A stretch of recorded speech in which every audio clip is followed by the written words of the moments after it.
gonna study war no more. I ain't gonna study war no more. I ain't gonna study war no more. Ain't gonna study war no more. I ain't gonna study war no more.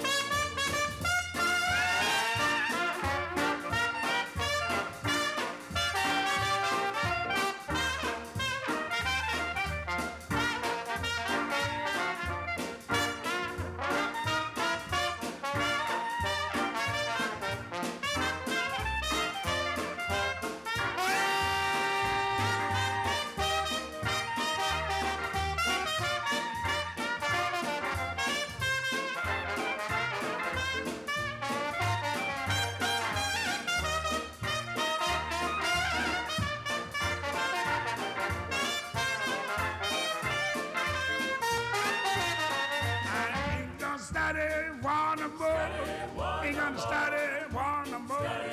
Ain't gonna study war no more. Ain't gonna study war no more. Ain't gonna study war no more. Ain't gonna study war no more. Yes, lay down cares and woes down by the riverside. Down by the riverside. Yeah. I'm gonna lay down my heavy load down by the riverside. Gonna study no more. No more.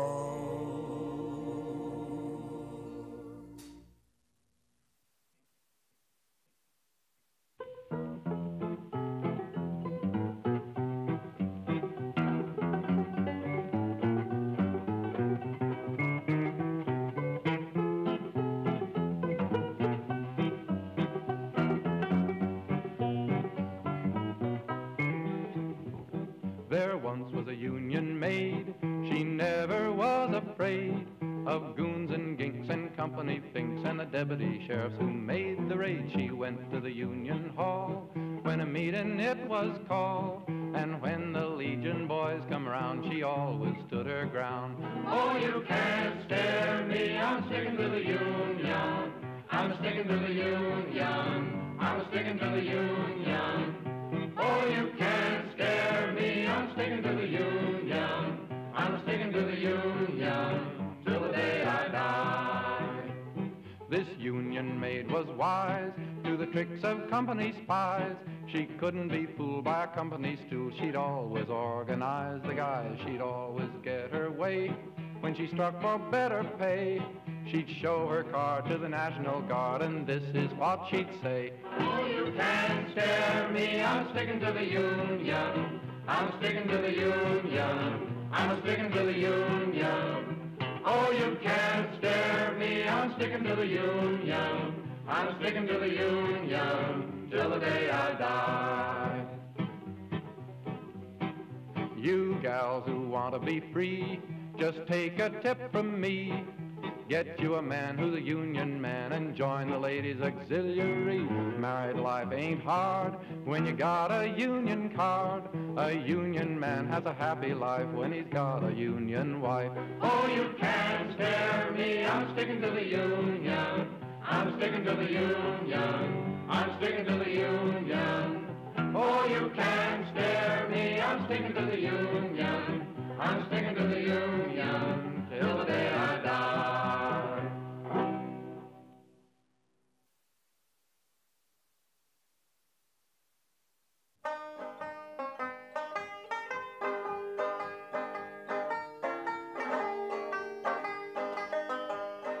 Solidarity forever.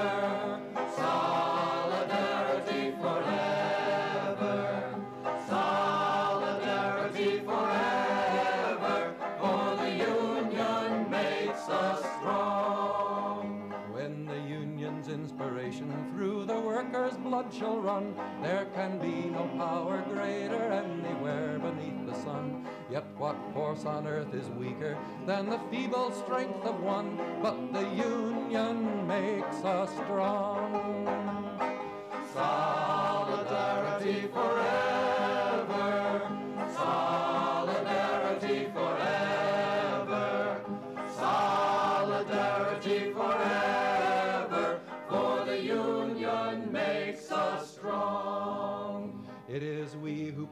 prairies, built the cities where they trade, dug the mines and built the workshops, endless miles of railroad laid. Now we stand outcast and starving mid the wonders we have made, but the Union makes us strong. Solidarity forever, solidarity forever, solidarity forever, for the Union makes us strong. They have taken untold millions that they never toiled to earn, but without our brain and muscle not a single wheel can turn. We can break their haughty power, gain our freedom when we learn that the Union makes us strong. Solidarity forever, solidarity forever, solidarity forever, for the Union makes us strong. In our hands is placed a power greater than their hoarded gold, greater than the might of atoms, magnified 1,000-fold. We can bring to birth a new world from the ashes of the old, for the Union makes us strong. Solidarity forever, solidarity forever, solidarity forever, for the Union makes us strong.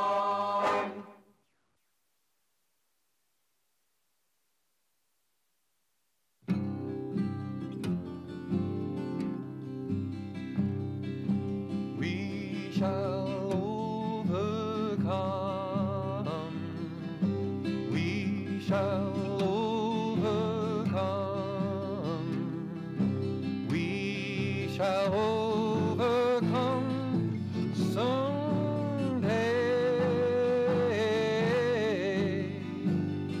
Oh, deep in my heart, I do believe we shall overcome someday. We'll walk hand in hand. We'll walk hand in hand. We'll walk hand in hand someday. Oh, deep in my heart, I do believe we shall overcome someday.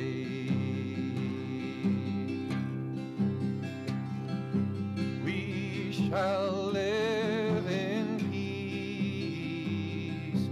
We shall live in peace.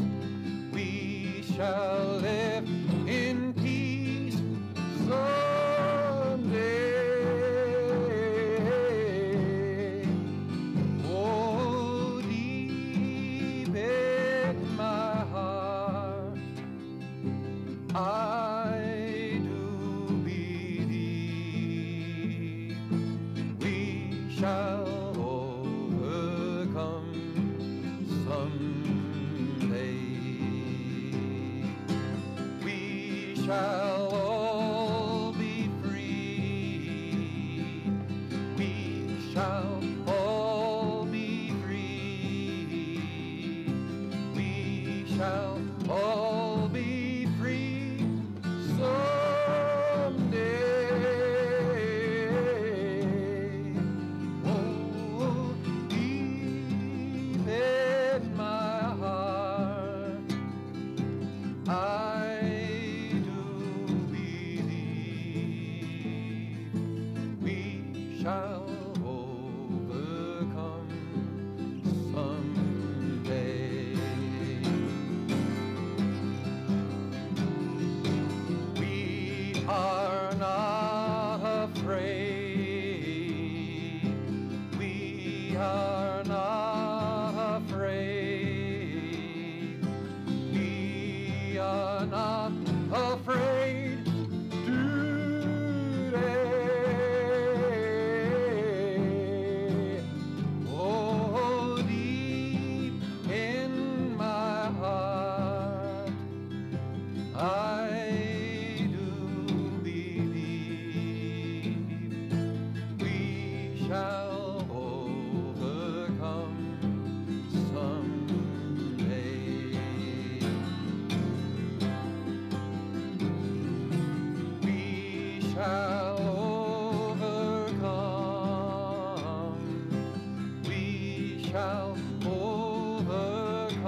Hang me, oh, hang me.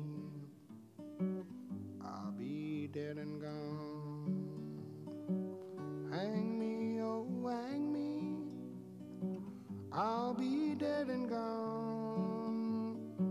Wouldn't mind the hanging, but the laying in the grave so long, poor boy. I've been all around this world. I've been all around Cape Girardeau, parts of Arkansas.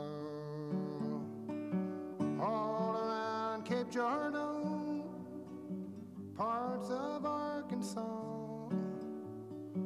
Got so goddamn hungry, I could hide behind a straw. Poor boy, I've been all around this world. Went up on the mountain, there I made my stand. Went up on the mountain, there I made my stand. Rifle on my shoulder and a dagger in my hand. Poor boy, I've been all around this world. Hang me, oh, hang me, and I'll be dead and gone. Hang me, oh, hang me, and I'll be dead and gone. Wouldn't mind the hanging, but the laying in the grave so long, poor boy, I've been all around this world.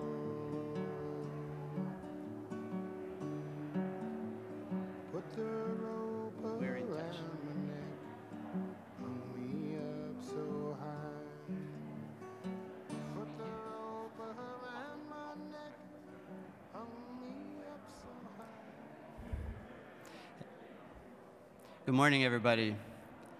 I hate to break up the interactions folks are having, but I'd like to invite you to come join us for the formal part of our program.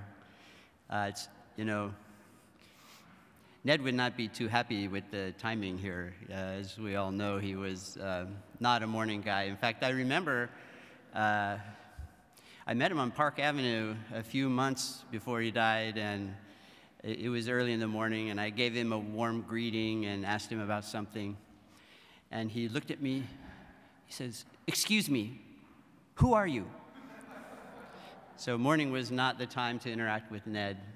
So I explained to him that I was his collaborator for the last 25 years and his department chairman and friend and on all his student committees. And I don't think he believed that the person talking to him was actually Jim Canary. So welcome. We're going to move quickly along, and I want to invite Julie Kaplan to come up. And she's one of our department administrators and a good friend of Ned's and one of the co-organizers. She's going to speak to us briefly.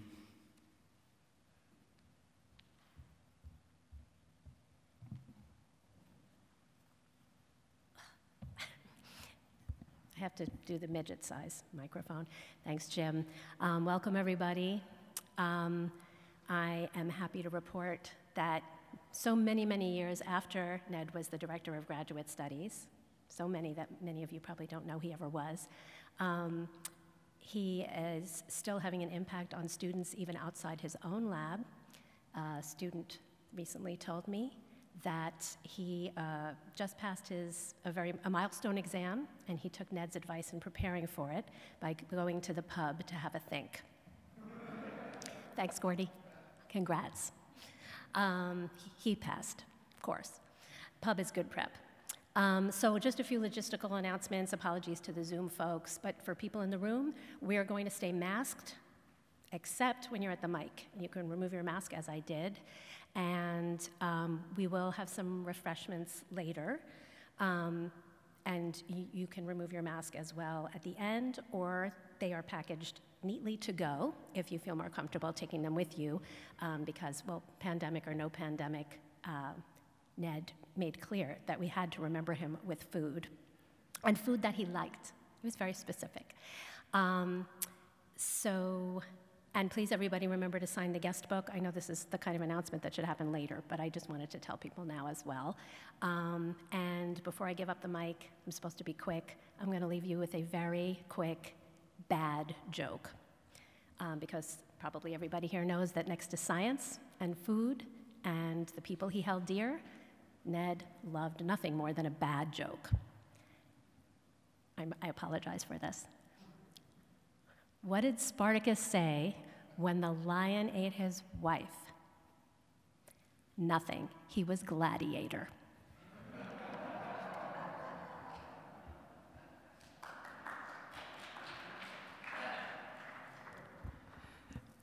Next, we're very glad to have one of Ned's colleagues from chemistry faculty and also the president of NYU greet you. And in fact, Annie Hamilton is probably one of the only administrators that Ned actually liked. So, Andy.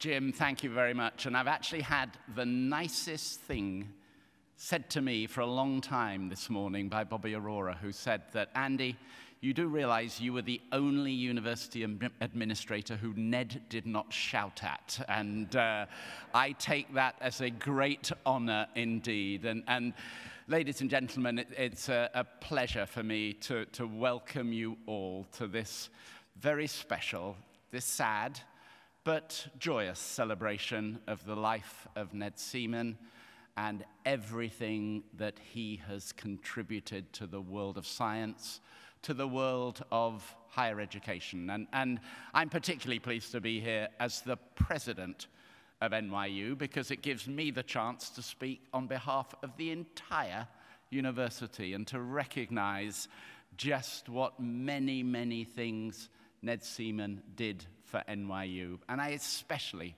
want to emphasize and focus on his research. He pushed the envelope. He committed to research at the very highest levels of creativity, of productivity, and of impact. But I'm also pleased to be here as one of his colleagues in the Faculty of Arts and Science, because it gives me, again, an opportunity to recognize Ned's role as a teacher and as a mentor to hundreds of undergraduates, graduate students, and postdocs who owe him a very great debt of gratitude. But most of all, I'm pleased to be here this morning as a scientist, because Ned Seaman's work in DNA nanotechnology was truly path-breaking. We'll hear lots about it from other speakers this morning. It was path-breaking, it was discipline-crossing, and it had an immense impact. It changed fields. Now, I've been Ned's colleague for just 6 years since I came to NYU at the beginning of 2016, but I've known Ned for years, decades before that. I followed his work closely, and in fact, I followed it most of that time in awe, with my mouth open, seeing the quite remarkable things that he was able to do.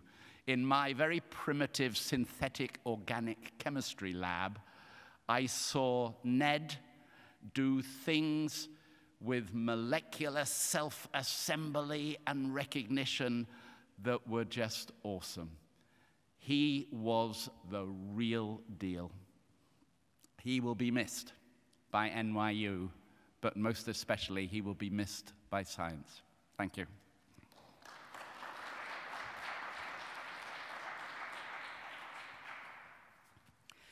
We've asked a few people to share briefly 2 minutes stories about Ned, so as we celebrate his life. And we tried to choose people from different periods of Ned's life and career.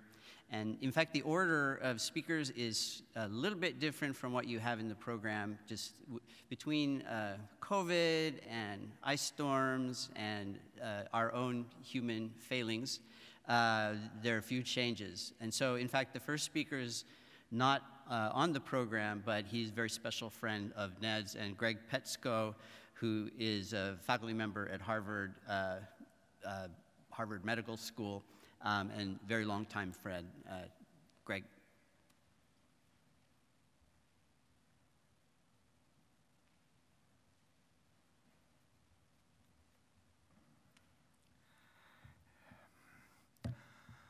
I'd give anything not to have to do this.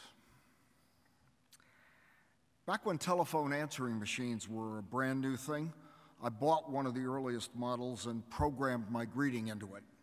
It went like this: if you're an obscene telephone caller, you're out of luck. Greg Petsko isn't at home. But don't worry, after the beep, you'll have 30 seconds to record your heavy breathing. I set it up, went out to do some shopping, came back home, and there was one message on the machine. I played it, and all there was 30 seconds of heavy breathing. So I called Ned back.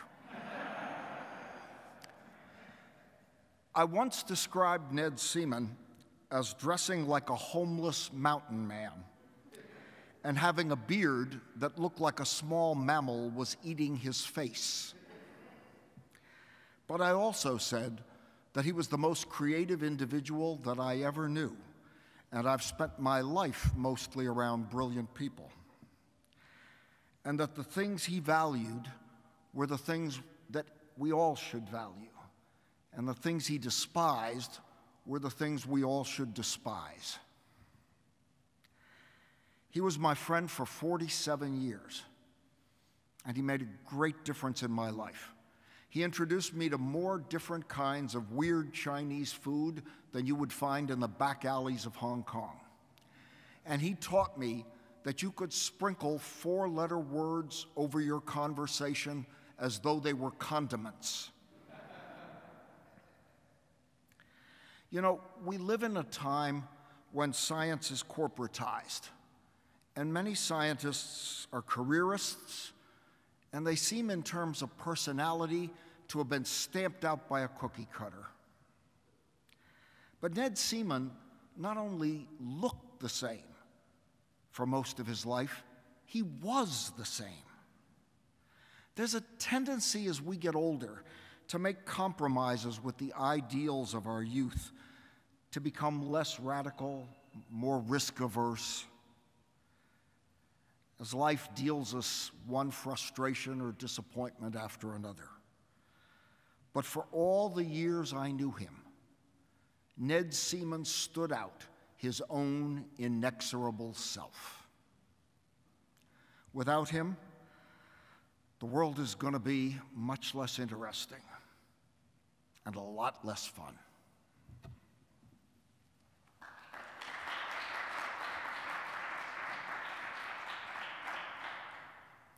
Next, we have Donald Lipsky, who will be speaking on behalf of Barbara and the family. Donald himself is an artist and highly appropriate to be talking to us today.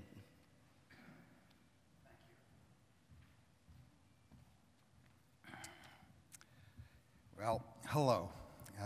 It's wonderful to see you all here. Ned would have loved this. As you've been told, I'm a sculptor, as was Ned. I always thought of him as using DNA strands like a child would use Tinker Toys. Ned truly loved art. Most of you know the story of Ned's epiphany when looking at M.C. Escher's woodcut and imagining the fish as sticky-ended nucleic acids. Escher said, "Science and art sometimes can touch one another like two pieces of the jigsaw puzzle, which is our human life." Ned discovered that he and I shared a methodology. He said to me, "You do the same thing I do. Number one, you invent a problem. Number two, You try and solve it. And he laughed. Escher also said this, which in some magic way really seems to be speaking about Ned. He who wonders discovers that this in itself is wonderful. Barbara, my sister, and Ned first met each other at their 50th high school reunion.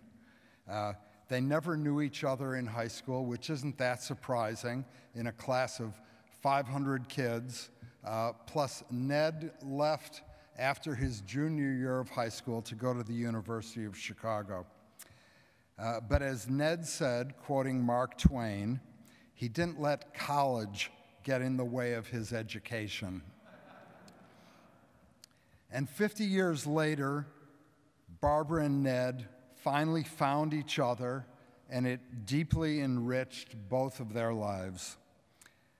And I know that Barbara's loving care and attention significantly extended Ned's life. Even when he could no longer speak, her very presence was clearly deeply comforting to Ned. Ned had so many devoted friends who were always there for him, even if it meant flying halfway around the world. Many of you are here today, and you have Barbara's heartfelt thanks and deep appreciation. I know that you join us in missing Ned like a member of your own family. A last Escher quote for the absurdist that was Ned. Only those who attempt the absurd will achieve the impossible. Thank you.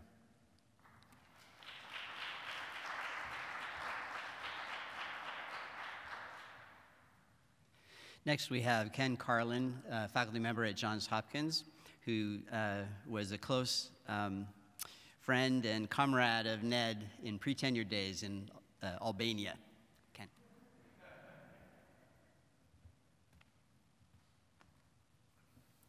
Thank you. I've been a friend of Ned's. I was a friend of Ned's for 44 years. We started together as assistant professors at SUNY at Albany. I was in chemistry.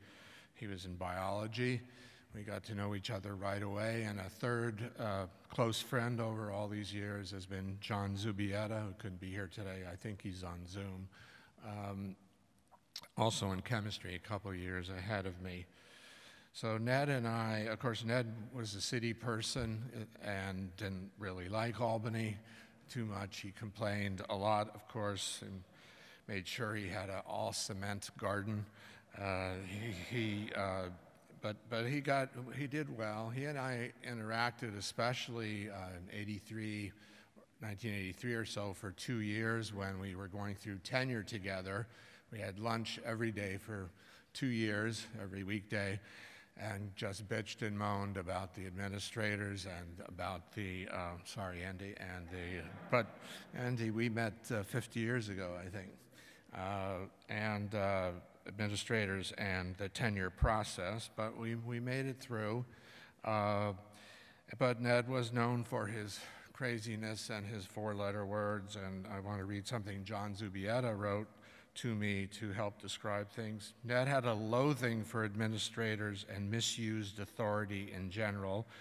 You could depend on him to lambast the pretensions of anyone who considered themselves elite or having some moral authority. He did this in the most amusing and obscene manner possible. It was a lot of fun. In '83, I also invited him to my wedding, and he came, and he was wearing an off-color corduroy pants, a bright red maroon blazer, and white tennis shoes, and my new mother-in-law at the time was absolutely appalled. And sometime later, I told Ned this, and he said, "But I got brand new tennis shoes." So Ned moved, as you know, here in 1988, and we've seen each other occasionally since then and talked He's just was a tremendous guy, and when I visited about 6 years ago, coming up here to the city, I asked, so how's New York City? And he said it's kind of gone to hell because now there's a Starbucks and a nail salon on every block.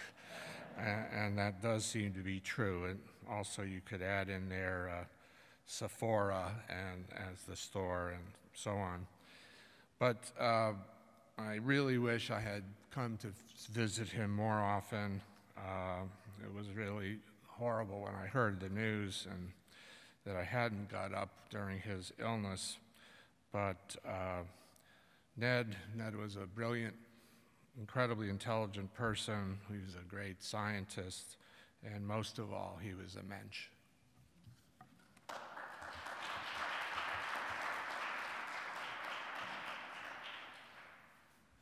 Next, we have Professor Paul Chaikin from NYU Physics, who's a current collaborator.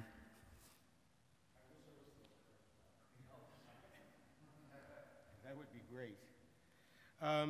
It's a real privilege to have had Ned as a friend, a colleague, and a collaborator.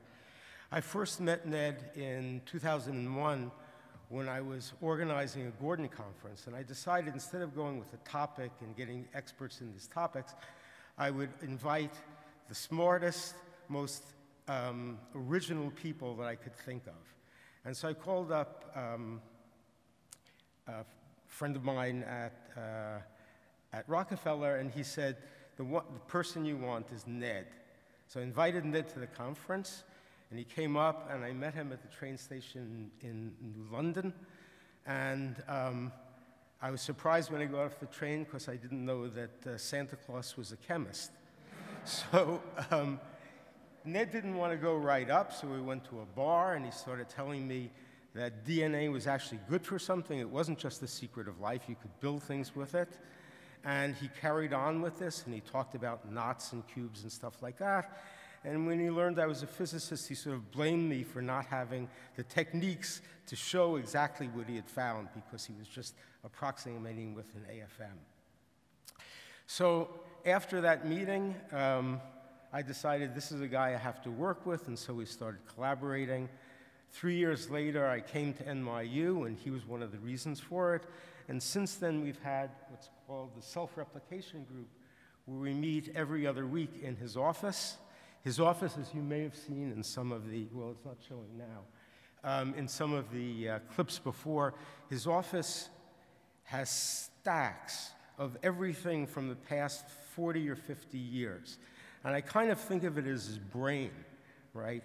Because everything is sort of disorganized in different places. Nothing is ever thrown out. Nothing is forgotten. But he knows where everything is, right? Which is sort of great. Okay, so Ned won the Franklin Medal a few years ago, and he invited me down to be a speaker at the symposium. And I noticed that the people at the Franklin Institute, all when Ned walked in, they sort of had a glimmer. They sort of had a smile on their face, and I wondered why. And I didn't know why until 2 months ago, when Beth Sharaga, who's in charge of the prizes, sent a note around about Ned's passing.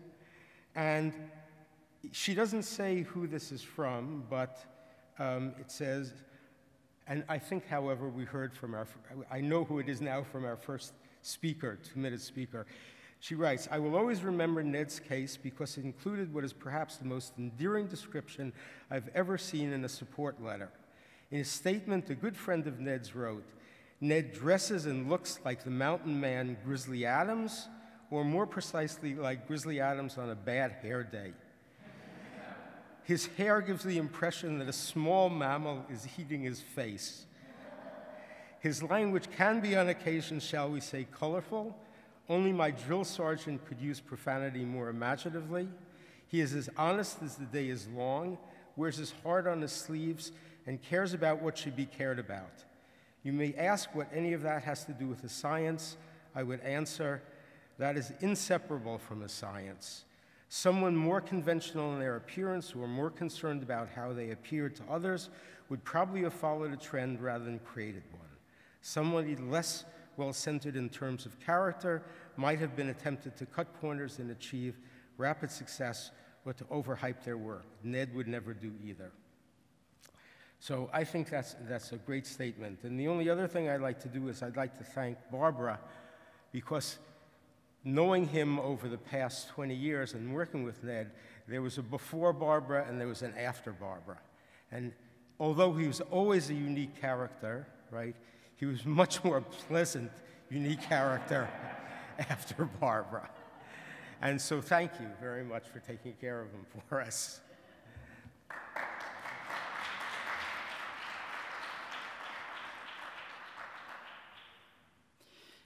Yes, I apologize for the current collaborator, but you know, when Ned passed, he was fully funded and had 2 or 3 papers out for review. So the little statement on the front really is true. He was active all the way as long as humanly possible. And the next speaker is another collaborator with an ongoing grant, going without him now, but it's Natasha Janoska, who's a professor at University of South Florida.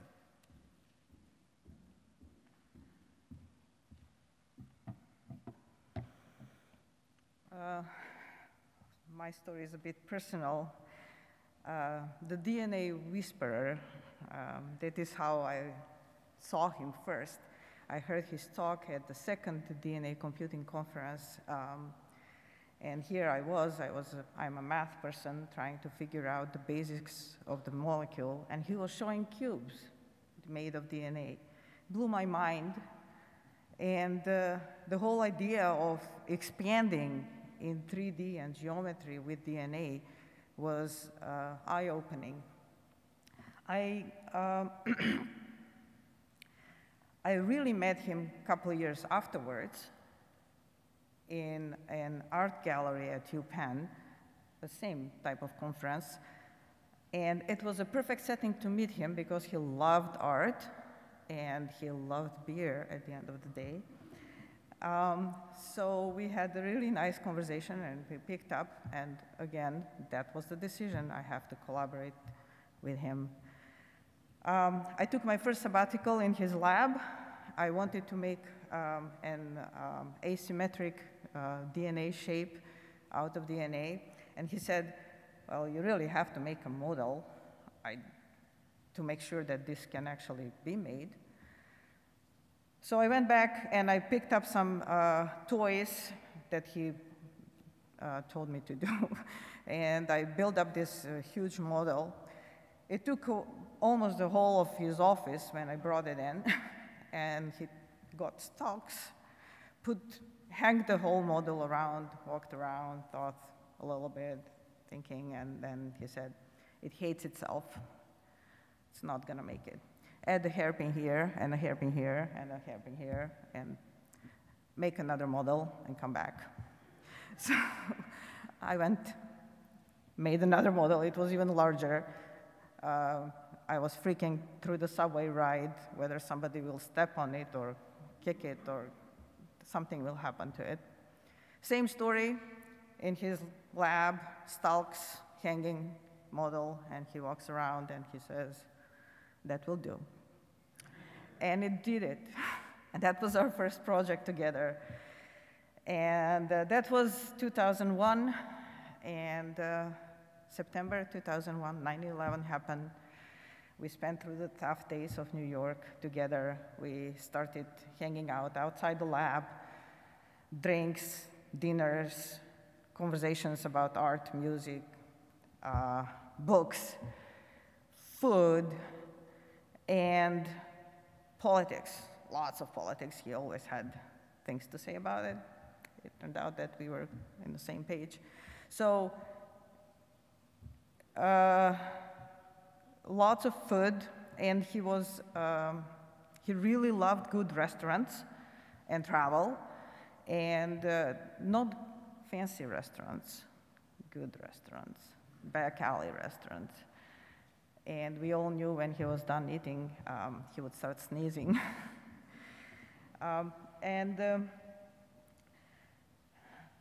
We had joint projects since for 20 years, good friendship, collaboration. The science was his life, and he was an inspiration to me. And he lived through his students and his work, and I am very privileged to have had a really tiny part in this with him. I miss him tremendously.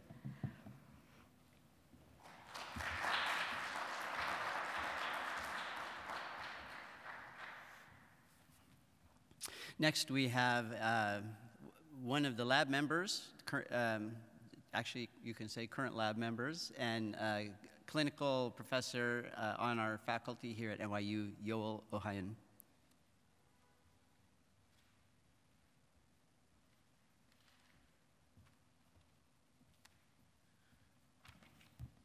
Good morning, everyone. Symbolic today that we all gathered in the Just Memorial, which is directly across from the G. Castle building, when Ned used to teach his great courses in DNA nanotechnology and macromolecular chemistry. Little did I know that Ned's passion would one day be my own. I first heard of Ned when I was an undergrad researcher in Jim's lab. My bench neighbor, Osvaldo, would refer to Ned as the guy upstairs. It would be an understatement to say that Ned changed my life. But I wouldn't be here today if it wasn't for Jim, who recommended me for a summer job as a lab tech.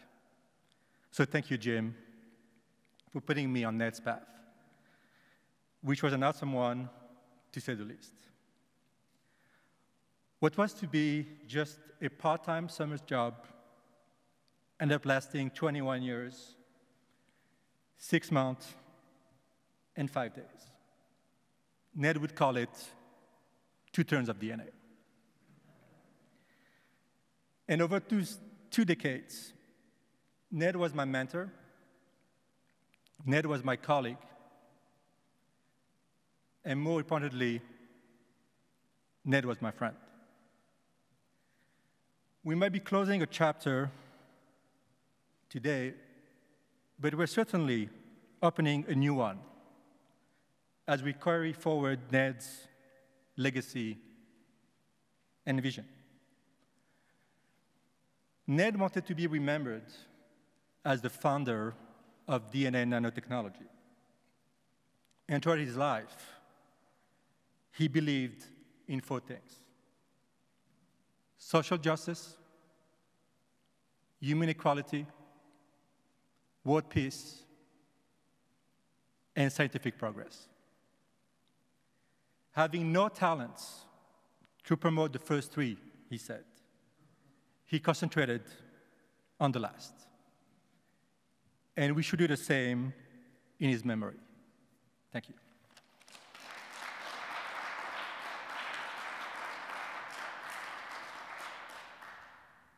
And next, another current lab member, and Barbara says Ned's favorite person, Ruji Shah, who's a research scientist and the lab director of the Seaman Lab.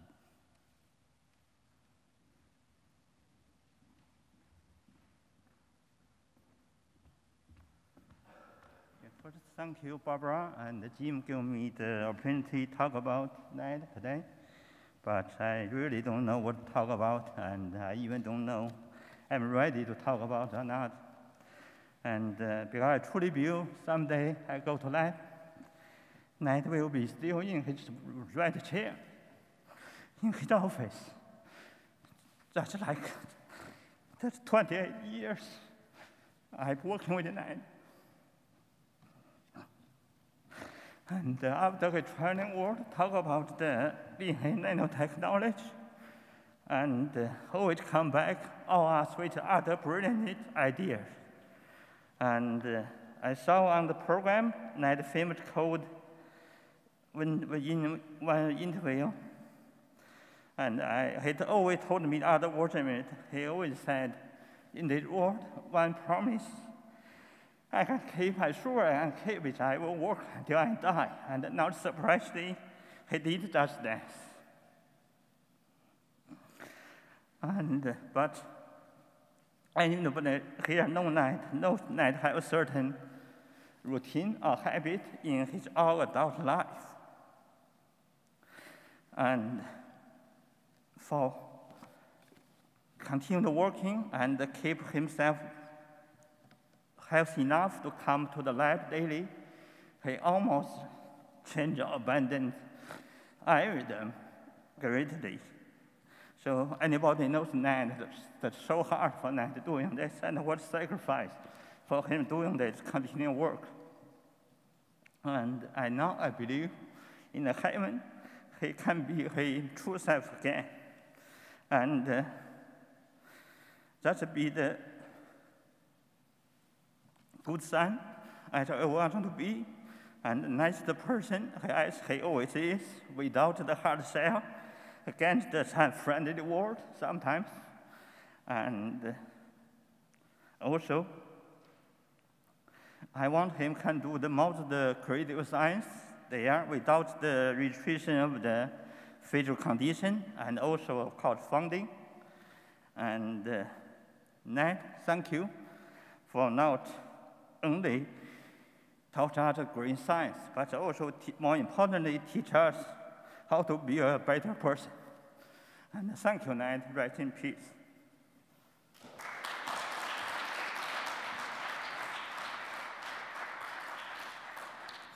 Okay, next we're going to shift and allow some folks to share by Zoom.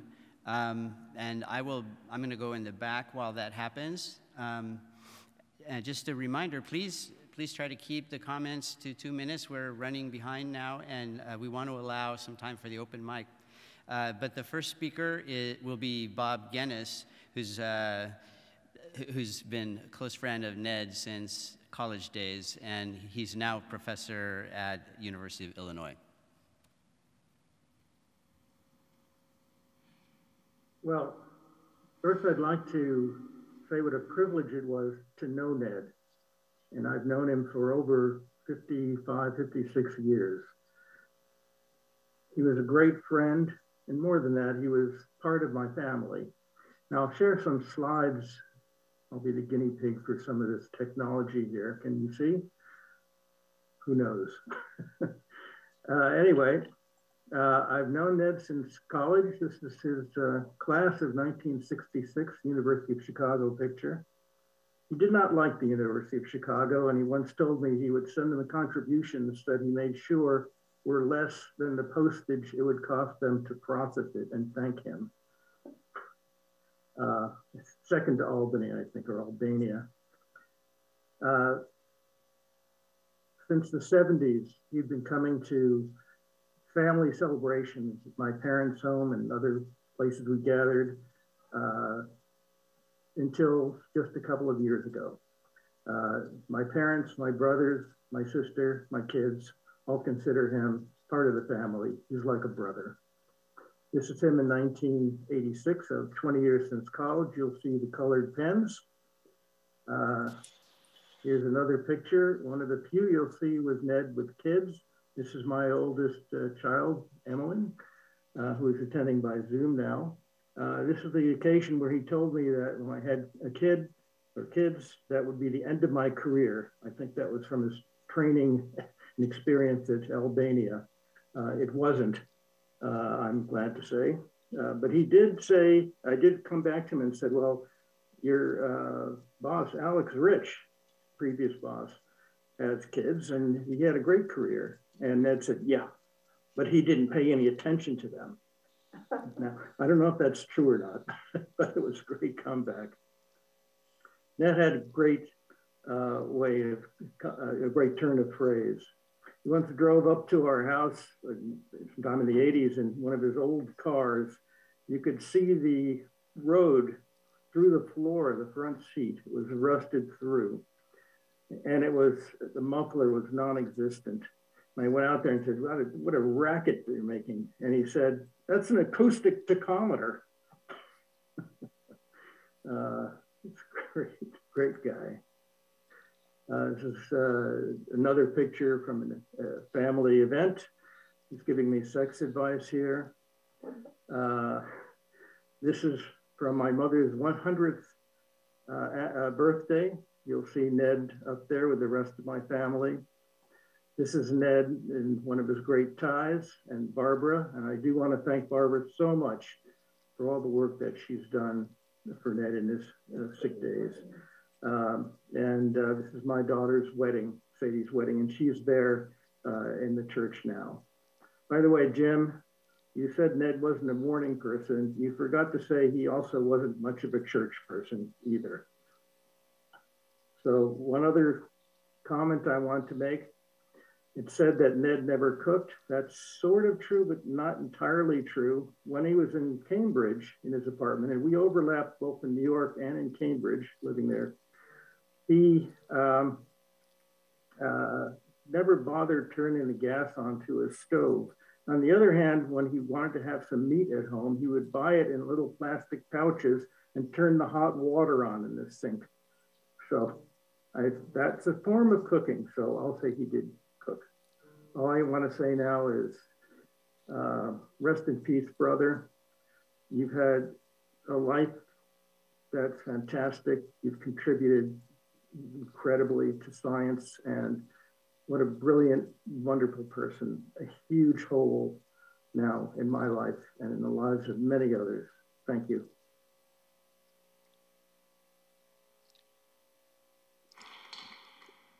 Thank you, Bob.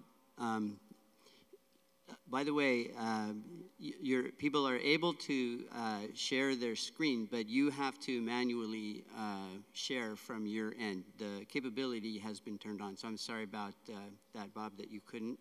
But Bob Grease is our next speaker, who also is a friend since college days, and he's currently a professor at University of Michigan. Right, she's horrible. Hi, can everyone see this?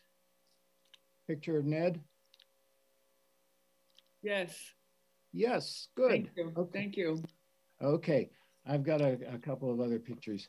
Ned and I met in summer of 1965, a long time ago. And I'm a mathematician, so I'm out of this circle of lab scientist types that are present today. Ned came and then immediately started the flood of jokes, complaints about politics, smoking Galois cigarettes in those days, and more jokes. Over the decades, we kept in touch with each other. We visit each other every couple of years in a whole variety of cities. And I noticed that in several of these locations, there was, speaking of cooking, frozen Uno's pizza, which he would pick up when he visited his mother in Chicago, and he would return with an Uno's pizza in a kitchen that didn't have any gas, but so he managed.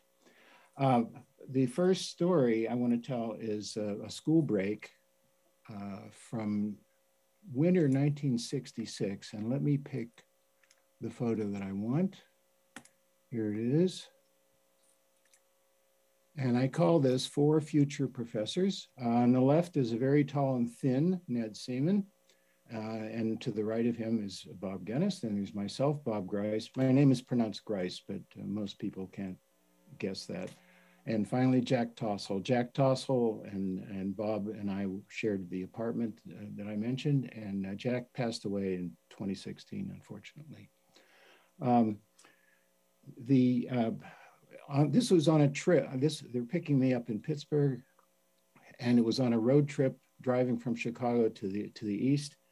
And during this road trip, Ned was driving and smoking Galois, and he was singing this famous Lee Dorsey song called Ya Ya.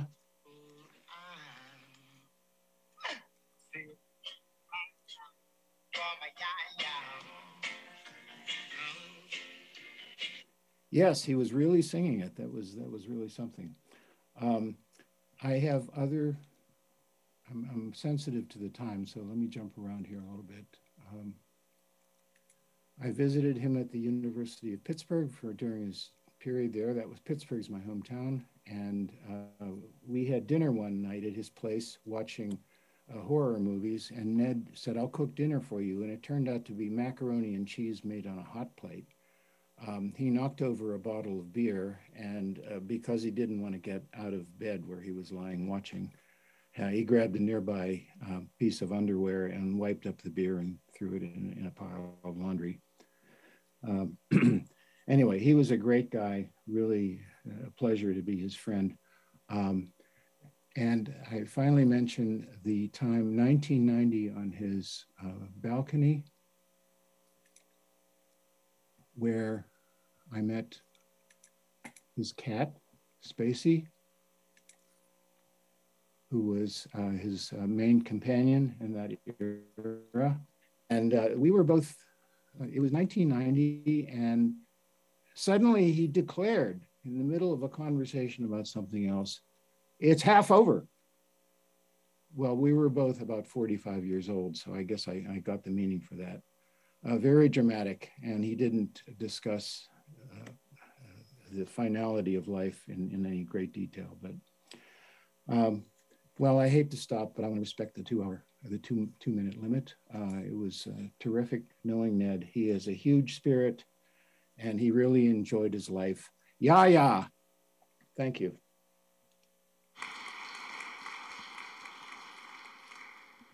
Next, we have Tom Ketzel, who is another longtime friend and also from crystallography circles. Tom? Yes, thank you. My wife, Carol, and I, and indeed our entire family, feel that we've been so privileged to know Ned, and have lost a great friend. In spite of Ned's predilection for paved yards that you heard about before from Ken, he did come down quite frequently, visited us at our rather conventional looking suburban home on Long Island, was part of many of our family celebrations, really a member of our family. And I think often the people outside science that I know maybe only really believe that I'm a scientist because of my friendship with Ned.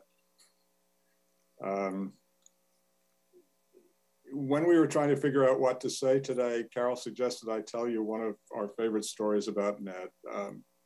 Ned and I met in 1972 in Japan, where we were attending an International Crystallography Congress. And after the Congress, we embarked on a trip around Japan. And Ned was always interested in exploring. And so we stayed at Japanese inns. And of course, there wasn't much English in many places in Japan back then, 50 years ago. And so we had some amusing situations. One was in Hiroshima. We were staying in a small hotel, and it turned out the Japanese bath in this hotel was co-ed. And I certainly was not sure what to do and probably a little embarrassed. And apparently Ned and I caused a great deal of amusement amongst the staff there, because the next day when we were leaving the hotel, they were lined up to say goodbye, very polite, but I noticed that many of them, most of the young ladies, were certainly laughing and giggling behind their hands. So it was a very funny situation for us, but I think it sort of exemplifies how Ned was always looking to explore, never lost, as we've already heard, never lost his sense of almost childlike wonder and looking at the world in a new way and bringing a new perspective to bear on whatever problem he might be thinking about. And I think possibly this was one of the things that made Ned unique as a really great, extraordinary scientist. Now, Ned liked to tell a story about how thrilled he was when he was back in Chicago as an undergraduate, when he had the realization that he could actually get paid as a university scientist to play in the lab and do what he really wanted to do. Now, he never lost his fine Chicago accent, as we all know. Even after spending more than 10 years in, as we've heard, what he referred to as Albania, and almost 35 during his extraordinary career at NYU. The last months were extraordinarily tough for Ned. And it was so hard for many of us to see him confined to his hospital bed. And I just want to say a word to Barbara. Barbara, you have been so faithful, constantly by his bedside, always there to hold the phone whenever we call. We'll just never forget your devotion. Now, mindful of the time, I just want to sum up with a quote that I have from a mutual friend, George DeTitta, the former CEO of the Halpin Woodward Institute in Buffalo. When the word of Ned's passing spread and reached us, George sent me the following text, and I quote, Tom, word of Ned's passing reached me this morning.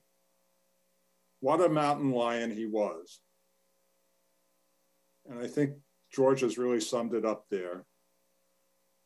So Ned, we'll always miss you, dear friend. Thank you.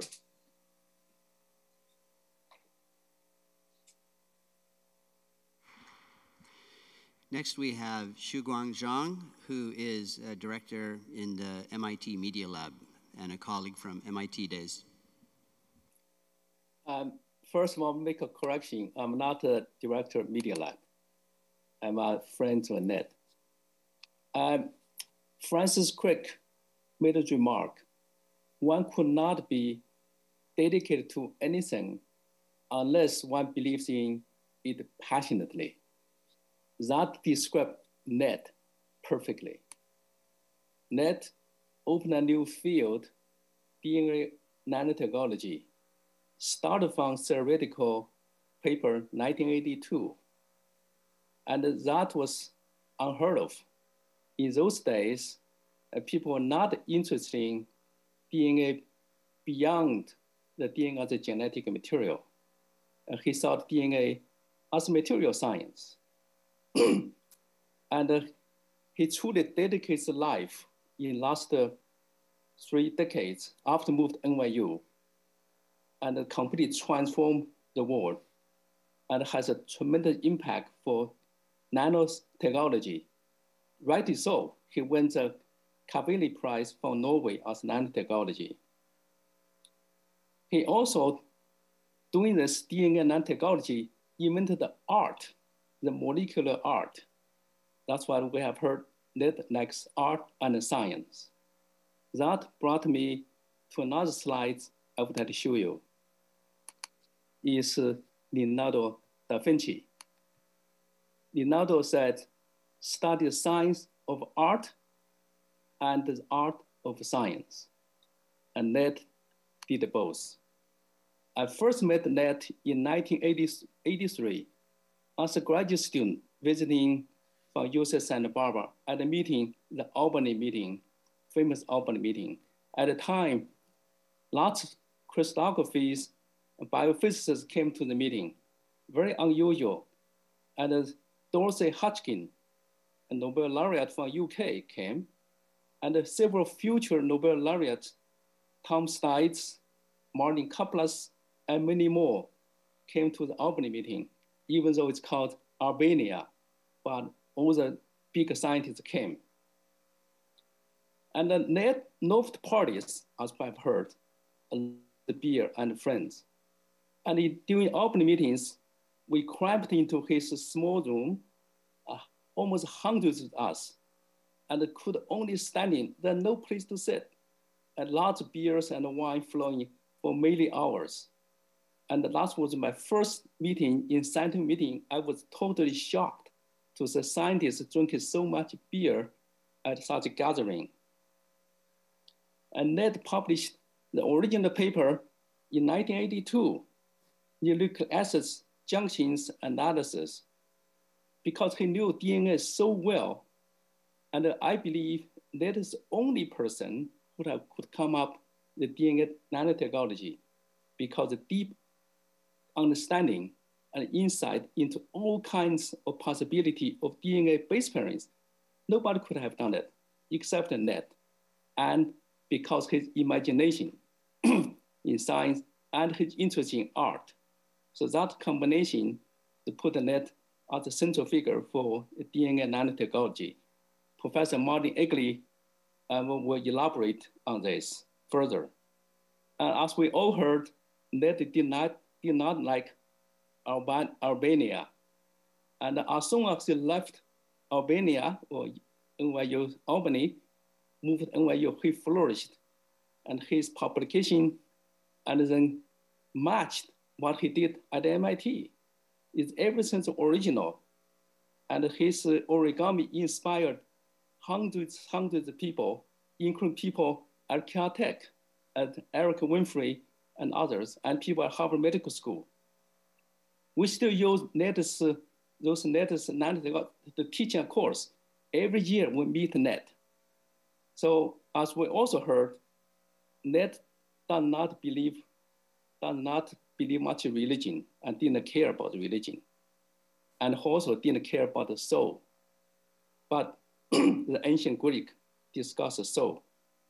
However, if there was soul, I believe it is a personal unique identity that is being continuously remembered and celebrated for years to come, as Archimedes, Socrates, Pythagoras, Leonardo da Vinci, Galileo, Isaac Newton, Wolfgang Mozart, and Ludwig Beethoven, Albert Einstein, Francis Crick, Alexander Rich, and Ned Seaman.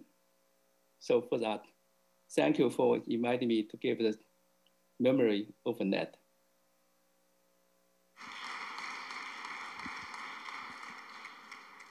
Next, we have Martin Egley, who was just mentioned, who's a faculty member at Vanderbilt. Hi, I'm Martin Egley. As said, at Vanderbilt in Nashville, I met Ned on many occasions, first in the late 80s at the conference, and I right away discovered many parallels in terms of training and interests with Ned. He was a chemistry student, a trained X-ray crystallographer. He had a love of symmetry and a deep interest in nucleic acids. And then both of us postdoced in Alex Rich's lab, Ned in the mid-70s, and I did that 15 years later.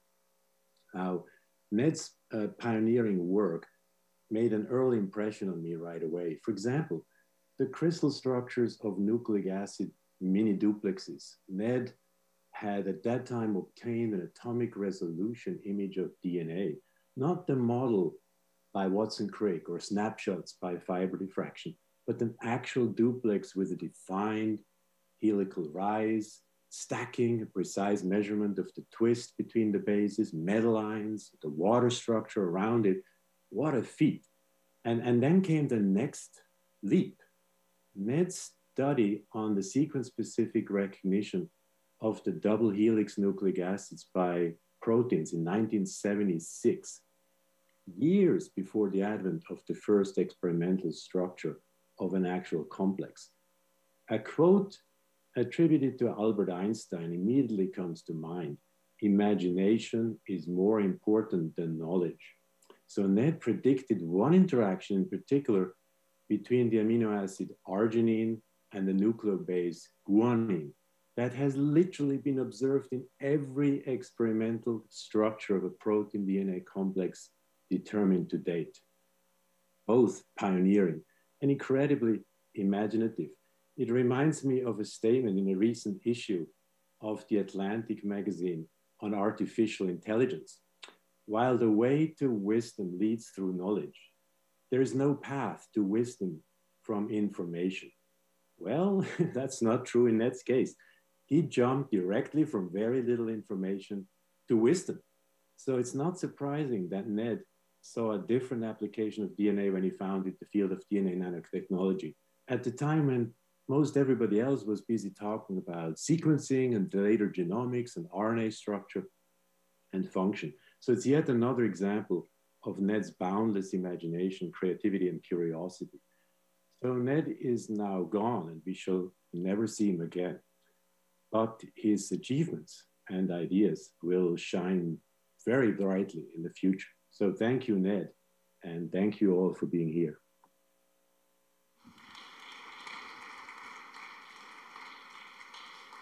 Next, we have Yonghui Chen from, he's a professor at University of Delaware and was Ned's first PhD student and made the cube. Yonghui.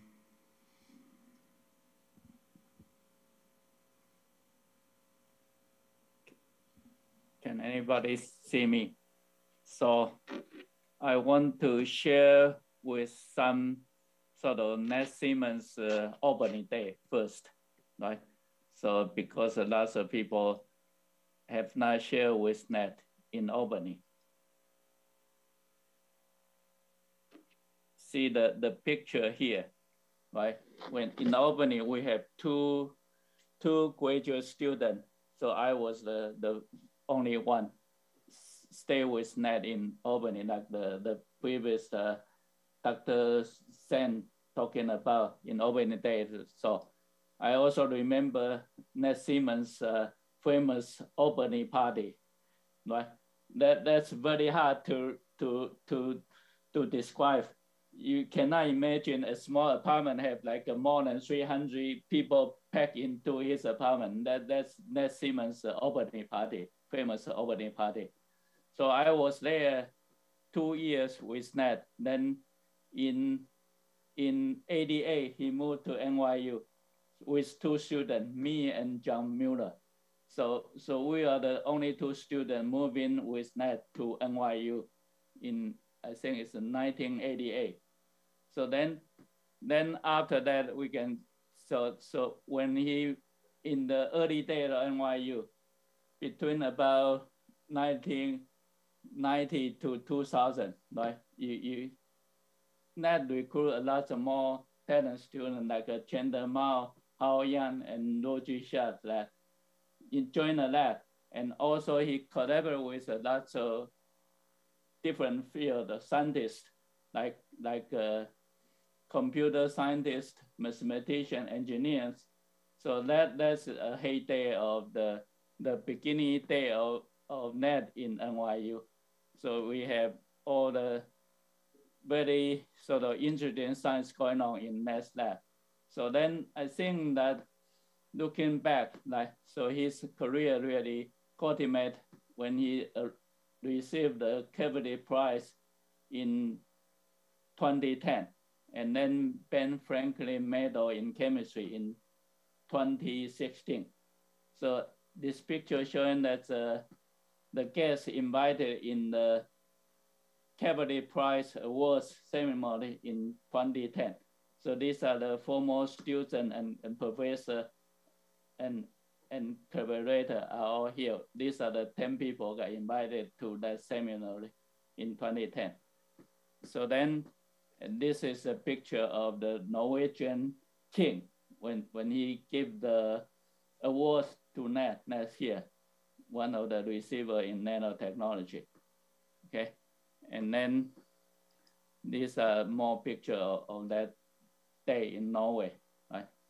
These are Chandler Mao, Hao Yan, and these are the colleague, and Roger Schacht, and Neville Kallenbach, and Jim Canary. Yeah, so this is more picture on that day. And then I want to share you the some more picture I found, right? Just this is in 25. Me and Ned, we went to Japan together to a conference. So knowing that, you know that he cannot live without Chinese food. So we went to Yokohama, Chinatown, to looking for Chinese food. These are the 2 pictures in Yokohama's Chinatown. And this is in a park in Tokyo somewhere. So I just want to share this few sort of picture I discovered with you to remember the old day of the Neds, right? The Albany days and the NYU days, early days, all right? So we all miss him. So we will celebrate his character. So because there are many people already mentioned this, I don't want to repeat it anymore. But then we will miss him forever, Ned Seaman, all right?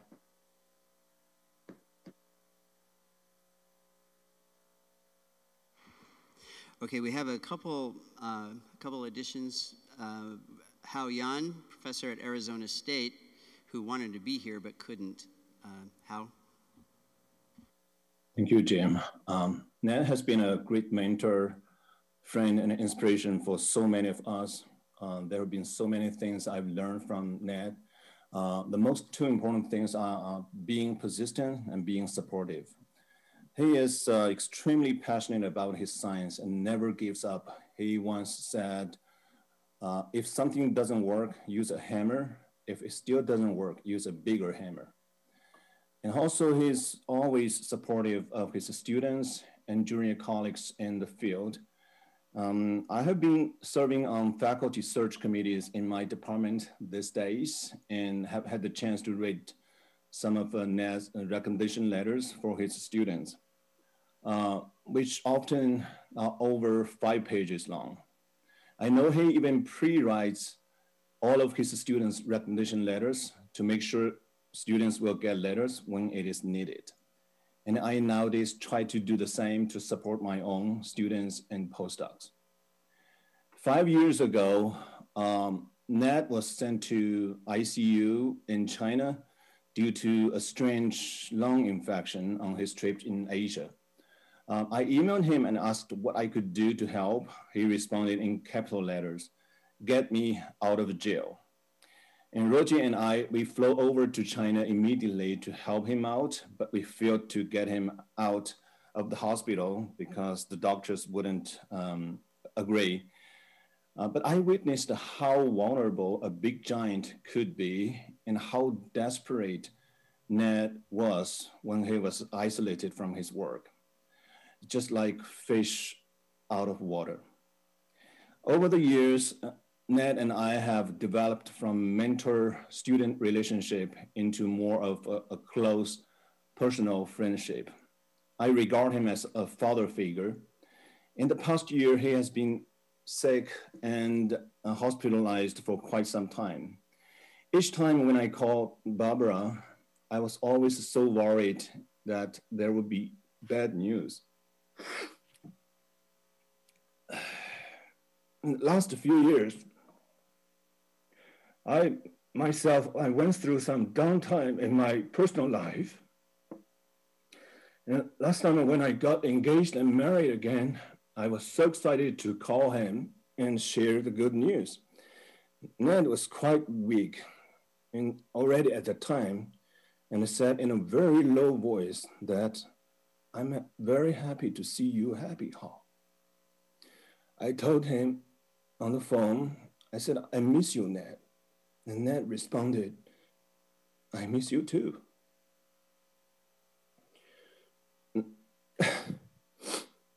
Sorry. Ned, I promise to take my wife to visit you soon.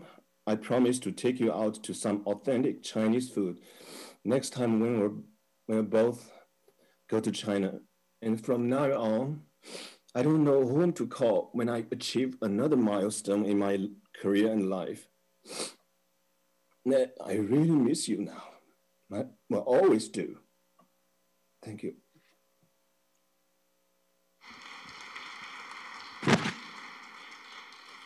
And now we have Eric Winfrey, professor at Caltech and a collaborator and short-time lab visitor. Eric. Yes, so thank you for letting me say a few words here. For those of you who are wondering about the background image here, it's a painting by Anna Urpino called The Brewery, which was inspired by Ned's blackboard in his office and the story of his invention of DNA nanotechnology in an Albany pub. I first met Ned when I was a graduate student at Caltech, and he's a big reason why I'm still at Caltech. I met him at Princeton, actually, when we both attended the first conference on DNA computing in 1995. At the time, I considered myself a mathematician and computer science scientist, and only a few months earlier, I had learned about Ned's work from my friend Paul Rodeman, who was more familiar with chemistry. As part of my talk at the conference, I discussed my embryonic ideas for how Ned's DNA nanotechnology could be used as the foundation for a way to compute by molecular self-assembly. And I was super surprised to discover that Ned was in the audience, and super excited that he invited me, Paul, and a few others to get a beer at the pub afterwards. And that's where he told me that my ideas were unlikely to work. Not with the molecules I was envisioning, at least. He also told me what he thought was the fix, a different flavor of DNA molecule called the double crossover that his group had recently invented and characterized. So he invited me to his lab over the summer, where he trained me as an experimental chemist. And a few years later, we had a paper in Nature. Ned's efforts to help young people become successful in science is a common story. We just heard about that from Hal. I guess I was another recipient of that generosity. He's someone who illustrates what it means to have a vision, to see things that others don't see, or don't see the value of, and to pursue it for decades in near isolation, because that's what it takes. And this is the other way that he helps young people, not just directly, but by example. It takes a strength of character and a belief in oneself that very few people have to pursue one's vision when others aren't seeing it yet. And so I learned from Ned what it means to bring something really new to science. It's to value things that others don't yet value, to care about things that others don't yet care about. And this is where you can contribute something truly unique, like Ned did, something better than just being able to run the race faster and be the first to a well-recognized goal. Of course, it also means that one doesn't have an easy job getting funding or being recognized. So I'm really glad that ultimately Ned has been recognized, not just by his friends and close colleagues, but by the broader scientific community as the visionary and genius that he truly is. He'll be missed and remembered, and fragments of his soul will live on in all the science and scientists that he touched. Thank you.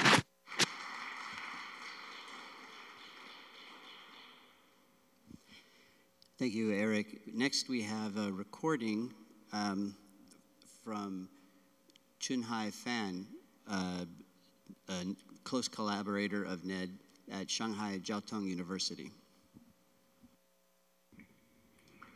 Good morning, everyone. This is Chunhai. Our hearts are heavy today, but we come together and we remember Ned by celebrating his life and all of the love that he brought to our own lives. To me, Ned was a true friend and a great mentor. In particular, we communicated with each other very, very often when the COVID pandemic started late in 2019. For almost a year, we wrote emails back and forth, sometimes on a daily basis. Besides the pandemic, the most things that we discussed were about American and Chinese cultures and food. I learned so much from him, as one would expect, as he is so knowledgeable man with so deep insights in life. The first thing that impressed me was his braveness to death. The last email that I received was on December 16, 2020, when he wrote to me very simply, "Only friends. I can't travel or walk, Ned. A few days before that, he wrote, I've been unable to walk for the past month or so. I'm doing a little better now. I've stopped reading my emails just because there's so much of it. I'm trying to do a little more today. I hope you are okay. At least, it seems that we got rid of Trump. I'll be sure January 21. Those were the last words that I heard. The second thing that impressed me so much was his familiarity with the Chinese culture. He even read the English version of the most famous Chinese classical literature, A Dream in Red Mansions. That is a monumental work like Shakespeare's, known to every Chinese but rarely read by people even in China. But he knew so many details of the masterpiece, and he had very important insights and comments. The third thing that is not surprising to most of you is that his great love to strange foods. Every time I mentioned some strange foods to him, like fermented tofu that has very strong flavor, he would say, good, I will come to China to try it. He was indeed very easy to be invited if there was any chance to find strange foods. So, Ned, heaven is far away. May you have a safe journey and enjoy the food there.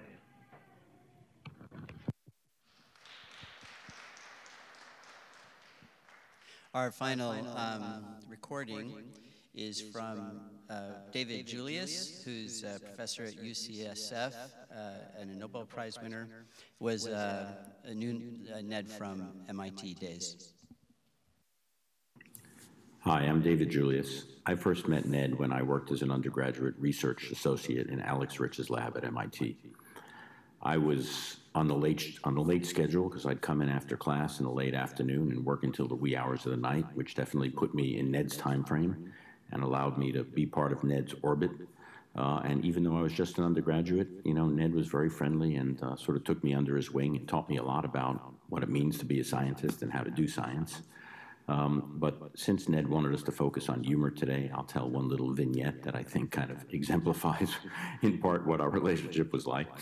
And, Ned was, as many of you know, was an avid reader of the New York Times. And he always started his day by doing the New York Times crossword puzzle, which he could rip off in about 30 seconds. And one day when I was walking by his room, he said, "Hey, Julius, you're from Brooklyn. You have to hear about this story." And he read me a column in which some guy had been going around Brooklyn smashing car windshields. And it turns out the motivation for this was that his brother-in-law owned a car windshield replacement business.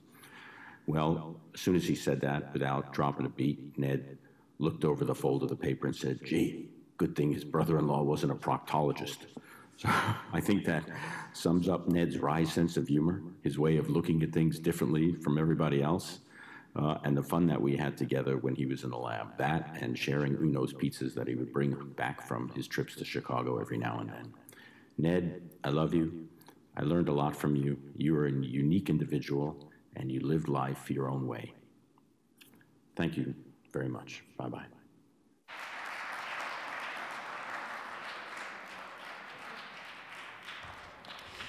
We're now going to open up the mic, and we're going to go a little bit past 12 noon since our prepared comments were not always exactly 2 minutes.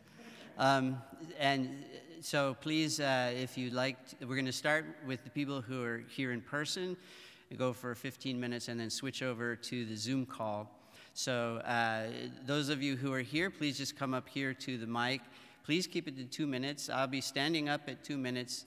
And then I'll start chasing you as time goes on. So, welcome. Hi there. This will be quick because I will be speaking about the entirety of Ned's athletic career. So the graduate students in Albany had a weekly softball game in our very short summers. And there was a keg, But Ned initially wasn't invited to participate because it was felt that he was anti-athletics and it would be embarrassing to have him try to play softball. Finally, someone invited him, and I know who's up there listening, Kathy and others who might know the story. And Ned immediately gets assigned to the team that picks him to right field, get him out of the way so he won't get in trouble. First guy up, switches, hits the ball deliberately, hits it between first and second. Ned runs over, trots over, scoops the ball up with his gloved hand and throws it to second base ahead of the runner. He did exactly the right thing. Everyone's surprised. Next inning, Ned comes to bat. And outfield comes in, it's Ned. I mean, there's no way that Ned could hit a softball. And Ned gets up. He's a big guy, but this is a trained skill. And Ned, first pitch up, Ned swings and blasts the ball. There's a screeching line drive up the alley between center field and left field. Ned races to first base, rounds the bag, heads to second, looks out there, sees that the outfielders are coming to the ball, starts heading to third. The ball's coming to third, Ned's coming to third. Ned does something that no one in that league had ever done before. He slid feet first into third base. It's Albany. The ground was rock hard.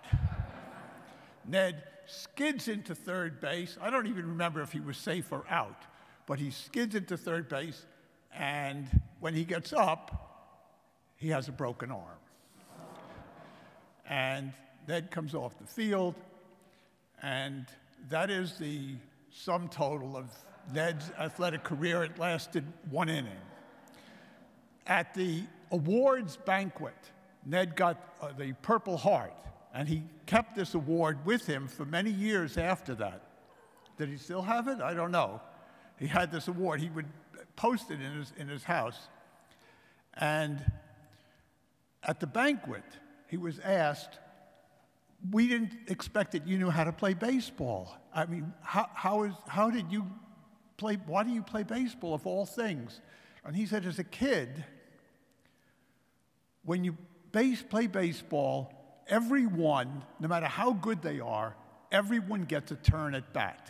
And he said, and when you get to bat, you have this string of numbers that extends, that identifies you, hits, runs, walks, whatever. And for Ned, I think this said something about him, is that the important thing about it was that not playing the game, but that everyone had something, and numbers, a string of numbers was important. So it was the kind of thing that Ned valued about anything. Wasn't the money, wasn't anything like that. It was something intrinsic that you got out of something. And for Ned, it's always been numbers. Thank you. What? Tell them who I am? Stuart Fisher, Ned's, I was housemate of Ned back in Chicago in the 60s, mid-60s. Knew him almost continuously for the last 55 years or so, and you know, I can just say that in all the time that I've known Ned, some of his friends are here, and friends listening in.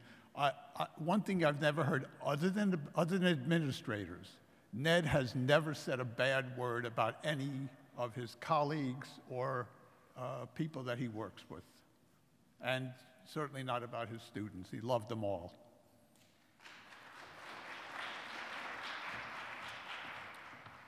So my name's Phil Lukeman. I was a postdoc with Ned. I first met Ned in '98 when he interviewed me for a postdoc. Naturally, we had the interview at a restaurant and a bar with good food and good beer.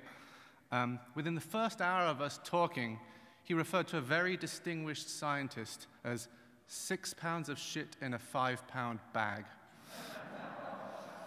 But after we talked for a while, he lost his shyness and diplomacy and started telling me what he really thought about things, and I was kind of hooked. That's the thing about Ned. He always knew where you stood.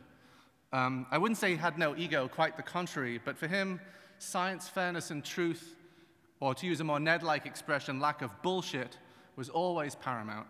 Every 2 weeks at 6 in the evening, his lab used to have multi-hour group meetings, and which would often extend into the night. We'd drink Tsingtao beer and eat Chinese snacks while Ned would sit there stuffing his face with a Chicago deep dish pizza, inevitably, oh, and a 6-pack of Diet Slice. Inevitably, he started hiccuping quite loudly, and he'd say, "Now I know I'm full. Hiccups mean the food is touching the vagus nerve." One at a time, each of the 15 to 20 students and postdocs would stand at a board in front of the group and present what they'd done for the last 2 or so weeks and showing data in mind-numbing detail. Ned would ask technical questions about all of it. He would keep in his mind 15-plus projects simultaneously down to the last experimental detail without referring to any notes. So the reason I bring this up is this is a bit of a rite of passage for people, especially new students. Usually when someone screwed up, or as Ned would say, really fucked the chicken, some error in experimental design or execution would be noticed by Ned, who'd offer a suggestion to the student again and do it a different way or do a different design, and the student would sheepishly say, "Okay," and sit down. One time, over one of these errors, there was a back and forth between the student and Ned. "Did you try it my way?" Ned said. "But here's the data that I just showed you where I did it my way," says the student. "Listen, you get to do it your way once. Do it my way and you might learn something." There's a bit of tension in the room, right? Ned and the student and the boss are arguing. "I did it my way," said the student. He put another gel on the board. "And I did it your way twice." And he puts 2 more gels on the board. And it still doesn't work. The room's silent. The data looks conclusive. Ned, in front of the whole group, novices and all, says, "Well, fuck me. Shows what I know. We'll have to do something else." And on the meeting went. And that's what I mean, science, fairness, and truth. He didn't put up with bullshit. Whenever I greeted Ned with some version of "how's it going," he almost always responded, "Life sucks and then you die." Blunt as always, I can say one thing. Our life sucked a whole lot less because we got to spend time with him. Ned was a scientist and a visionary. He was a creative, loyal, big-hearted, left-wing, filthy-mouthed fucking genius. The world was a better place for having him in it. I'll miss him.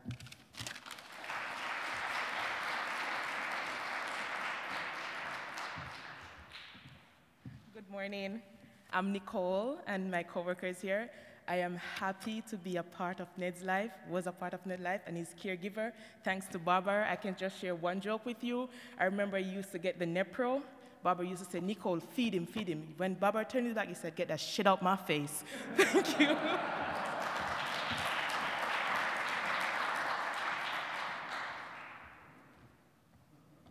Good morning. My name is Bobby Aurora. I'm a faculty in the chemistry department. Ned hired me 20 years ago along with Jim and didn't fire me, so that's good.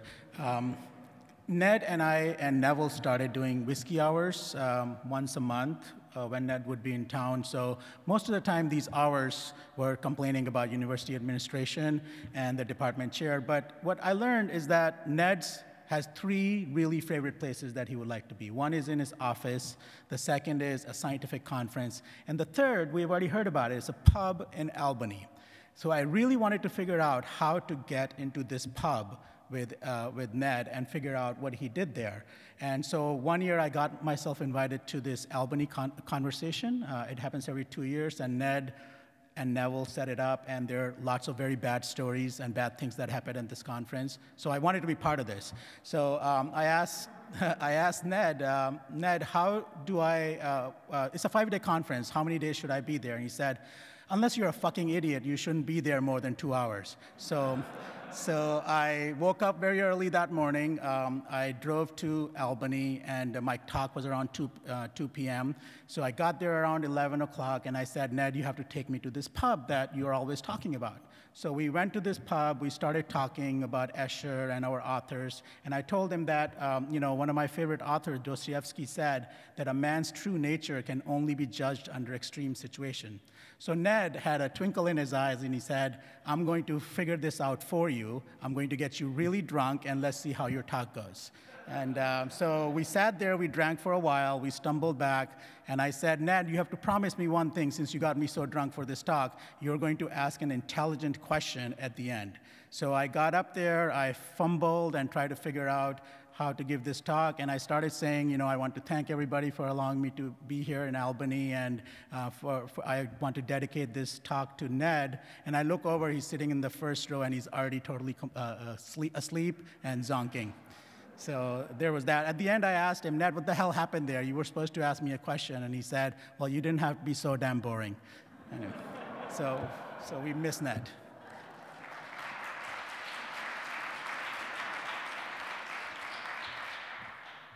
Hi, my name is Bill Sherman. I was a postdoc with Ned, and I'll try to run through a few different things I wanted to say in the brief time.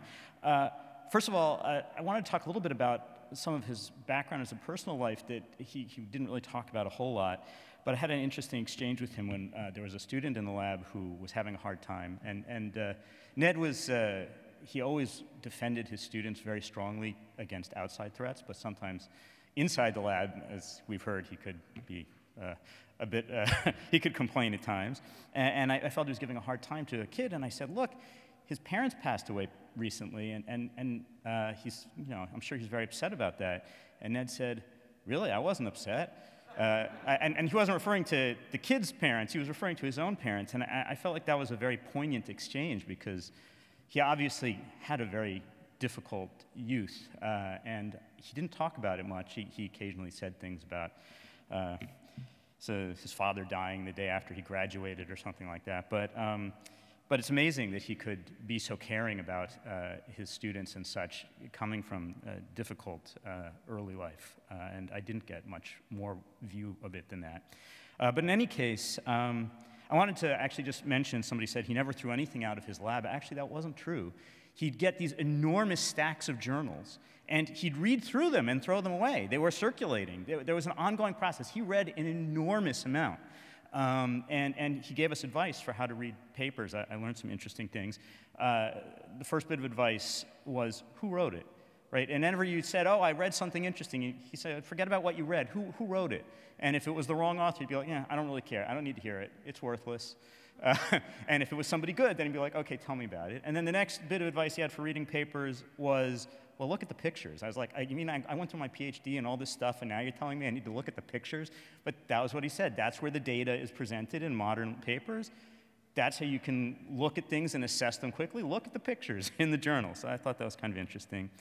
Another thing I thought was interesting was I went to visit him in a hospital a couple months ago, and he was saying that he didn't really get to interact with scientists much. And I said, well, I hear you talking to Ruji. And he's like, why do I want to talk to Ruji? He only knows what I know. Which, of course, at the time was completely false because Ned had stopped reading articles, and so Ruji was learning a lot of new stuff. But it was interesting to me. It was telling. I think a lot of the people in the DNA field all want to talk to Ned to learn about DNA, and Ned didn't want to talk to any of us, really. He wanted to talk to the people who are studying other things. And that was where he got his inspiration from, the artists, from the Islamic art, and whatever else that he was interested in. The last people he wanted to talk to were DNA nanotechnology people, turns out. It was interesting to me. I also wanted to say that in addition to defending his students very passionately and writing great recommendation letters, he organized the lab very well. I came in with a PhD in physics into a chemistry lab, and he had a great training system worked out where he would get his students. Everybody would come in, they'd reproduce early work from his lab. Everything ran smooth as silk. He'd assign someone to train the next student, and I think that's a big part of it. Like, we always think of him, oh, he was a great scientist. He was a great lab runner. He really helped people learn. Everybody did AB star, everyone did JY21, whatever else they did, and that really helped all of his students get sort of learning the standard procedures, have a common culture within the lab, and he really helped build that in incredible ways that I think really contributed to the general output of the lab. And finally, I just wanted to point out that they had something they called NEDFest, I guess, at Foundations of Nanotechnology conference 10, 15 years ago now or something. And all sorts of scientists were getting up saying amazing things about Ned. And Ned kept commenting, I feel like I should be in a box already before all these people are saying all these wonderful things about me. And I just, it's good to know that he knew how much he was loved. And in his lifetime, he was really loved and appreciated. And of course, we continue to love him and appreciate him now. So thanks for your time, and so long, Ned. Thank you, Bill. There's a ton of people online, so we're going to switch to the Zoom speakers. Zoom speakers, please keep it to 2 minutes. We don't have any way to notify you or harass you, so we're going to institute a new rule. At 3 minutes, we're going to mute you, okay? And I'm sorry about that, but we just want to let as many people speak as possible. So, and we'll be starting the Zoom sharing now.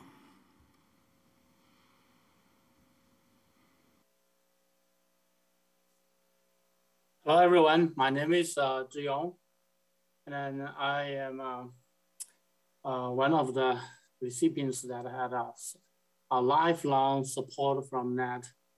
He supported us so much everything. I remember we had an accident when I left the lab in California. He sent flowers to the hospital and then found me a lawyer for me. You can't imagine Ned would do things like that. When I come back to the small town in China, he and Barbara visited me. And even though at that time his back hurts, and then he would do everything to support. I remember the last few months when I left, before I left the Ned's lab, he would write a reference letter for us.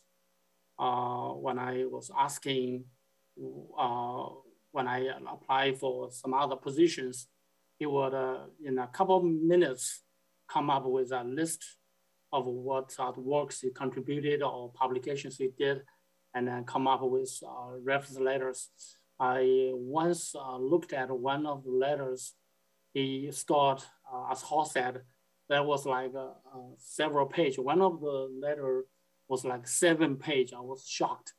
He was so strict to every one of us. He transformed us. One thing I remember my lifelong impact is that don't say something that you didn't fully understand.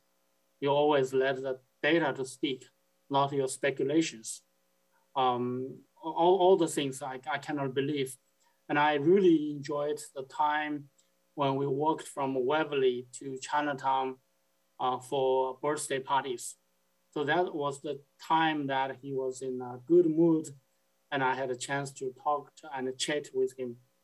And then my positions everywhere at Massachusetts or California or New Jersey, everywhere he was my reference. He was always ready and helped me so much. There was once at one company, the guy hired me immediately, and I come to his office and I joined, and he said, I said, why you made such a quick decision? He said, I was yelled by one of your reference, your advisor.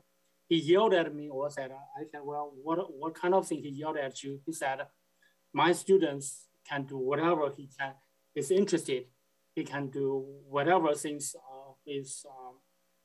he wanted to do, let alone your bullshit. He was totally using a lot of words that yelled, and then he just supported me everywhere. And one time I was talking to him. I'm so sorry. We love you, man, but we have to please ask the next Zoom speaker to start. Hello, is this how it works? I just start to talk. Yeah, as a PhD student, we spent 5-6 years in NED's lab. We got trained, and then we benefit from being his student for a lifetime. For a span of a couple of decades, NED was my ultimate benefactor, not only for me, but also for my family. I remember in 1993 or 94, I asked the NED to be his student. Then I went to his office. He quizzed me. Do you know how to synthesize the DNA on the solid phase? I said, I can give it a try. So he had a big blackboard.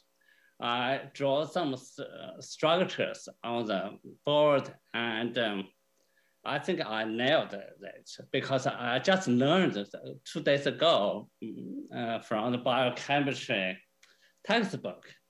And then I was given a seat immediately, and I was so happy. Then I went home.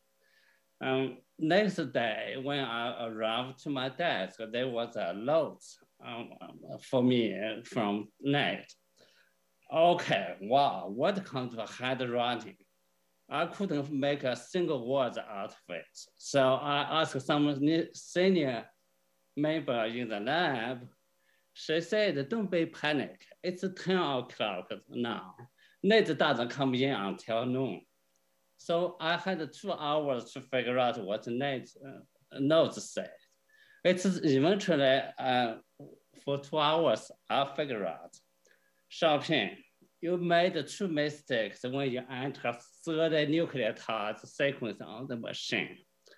And this is for the first time I said, okay, nanotechnology, DNA nanotechnology, you need to have a precise sequence.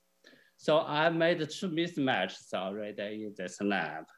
And then I said, okay, I will do better. Then he didn't kick me out.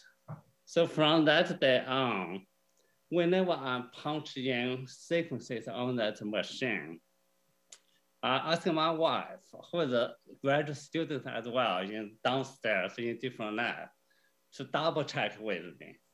And then fast forward 2 decades later, when my wife needed a reference for a very excited opportunity in a big company for legal counsel, we did a letter from someone asking.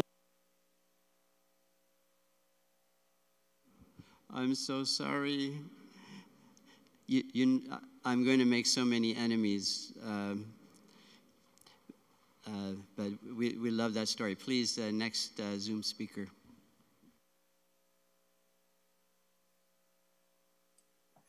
Hi, I'm Dick Shirty. I worked with Ned back in the early days in Albany when he could tell you to the exact minute how long he had lived there. And I think the pub that people are talking about is Sutter's Mill, which was across the way from the campus there. So I learned how to be a scientist in his lab. I was a struggling assistant professor at the time. But the one thing I remember, he would be talking about somebody who had, no hemorrhoids, a perfect asshole. Thank you. This has been a great, emotionally tough morning for me. I appreciate everything everybody has said. Thank you. Bye.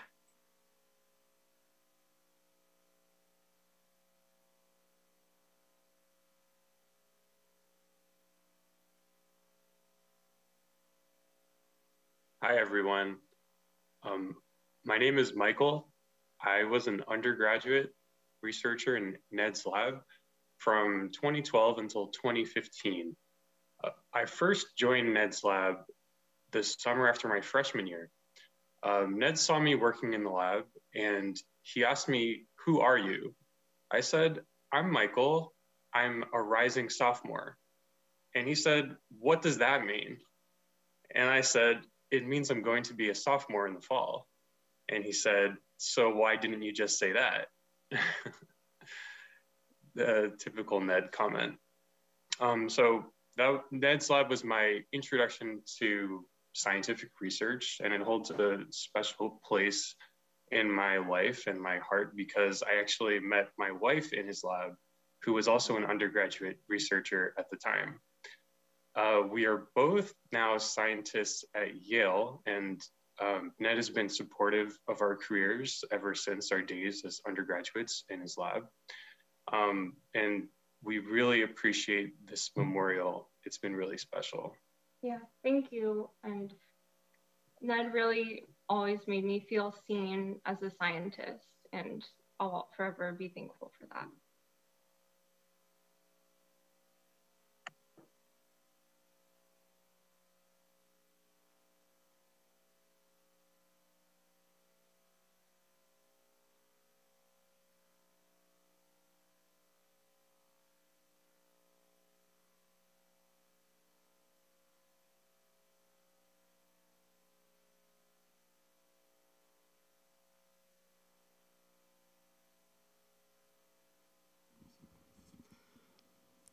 Okay, thank you.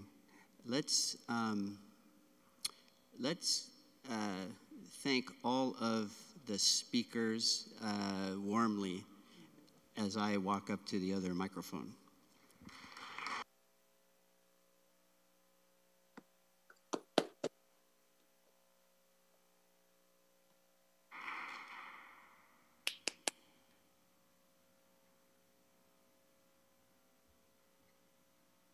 I wish we could keep going.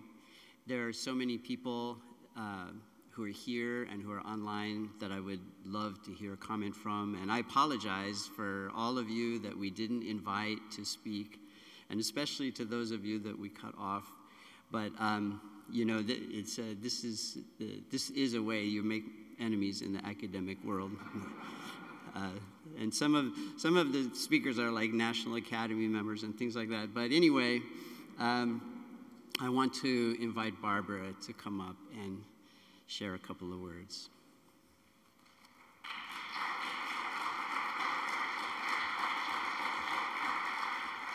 Well, hi everybody.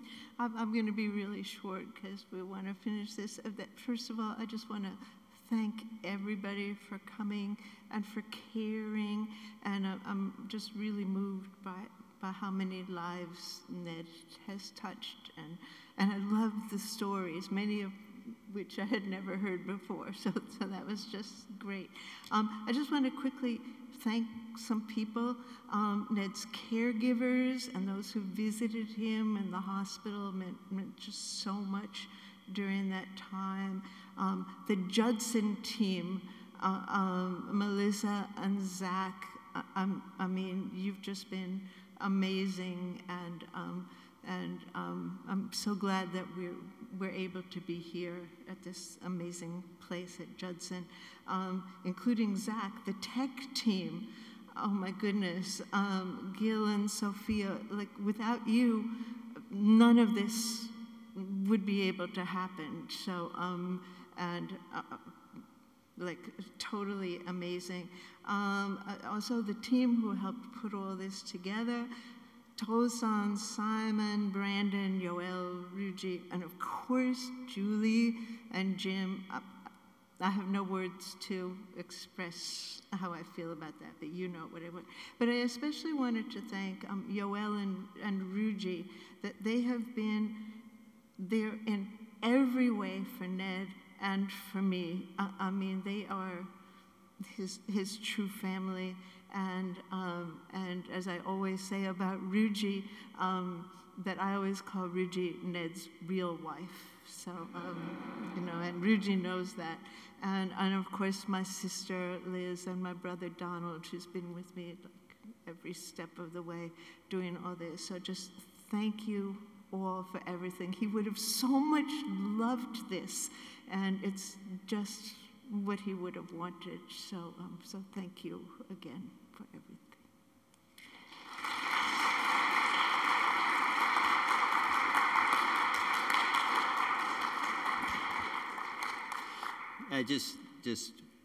to belabor the point, one more thank you to Barbara, not only for being the organizer of this event and convener, but many of you can imagine that Ned,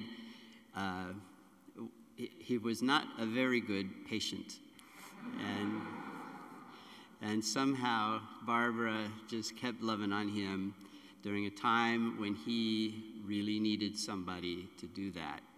And it wasn't very easy, and it was a little bit more extended than we've talked about.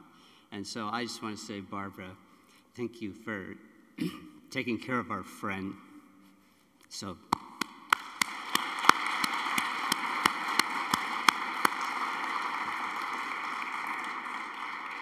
And last but not least, I want to invite Julie to come back again to remind us what she told us before, because I can't remember what we're supposed to do.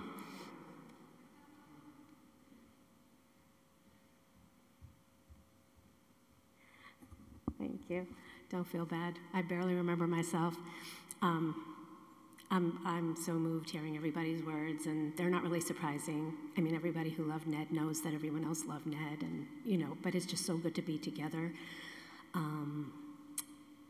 in the room and in the Zoom room.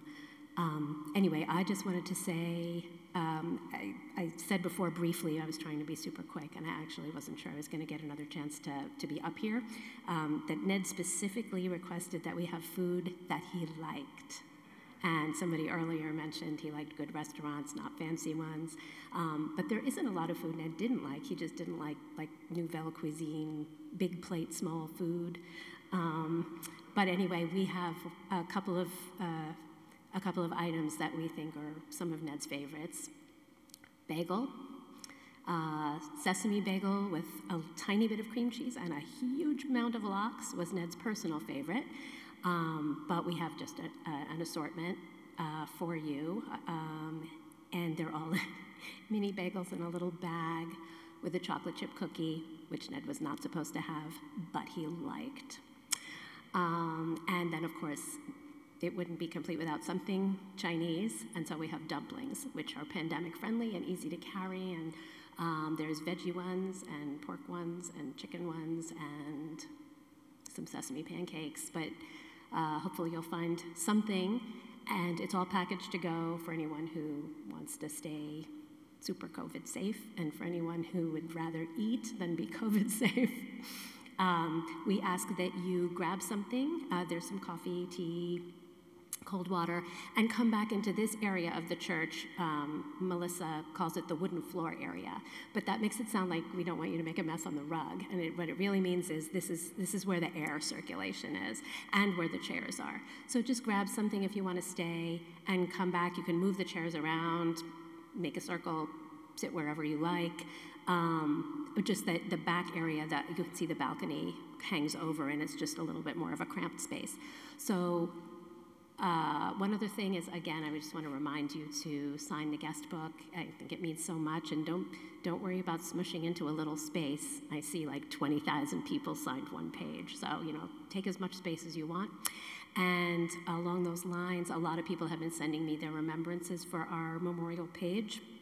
That's on the NYU Department of Chemistry website, and they're so beautiful, and they're so funny, and they're so irreverent, and they're so moving, and keep sending them, and you're welcome to send photos as well that you have that you want to share, and I hope that that page will stay alive, and that people will refer to it, and take comfort in it, and laugh a lot for the days to come. So thank you so much for coming, everybody.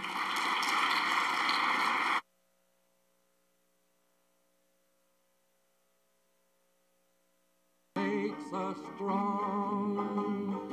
Solidarity forever. Solidarity forever. Solidarity forever.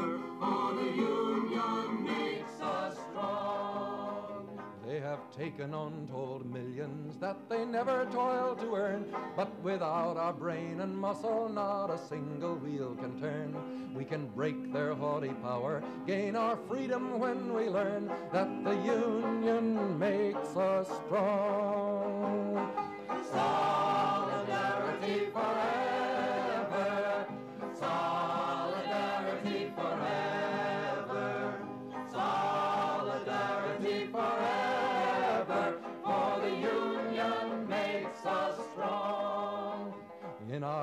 is placed a power greater than their hoarded gold, greater than the might of atoms, magnified 1,000-fold.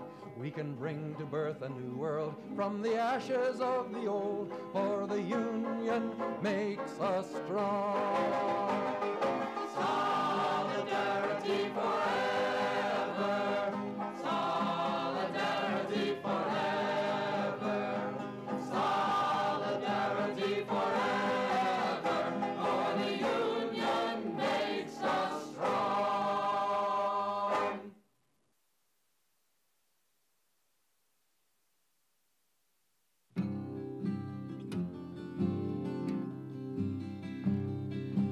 We shall overcome.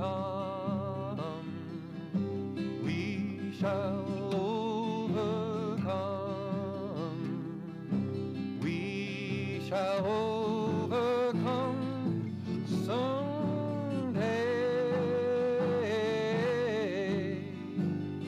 Oh, deep in my heart, I do believe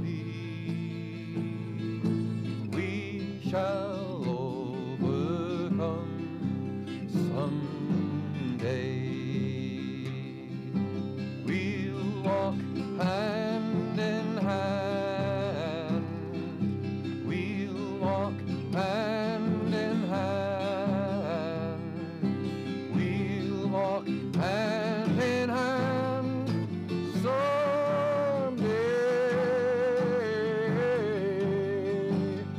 Oh, deep in my heart, I do believe we shall overcome someday.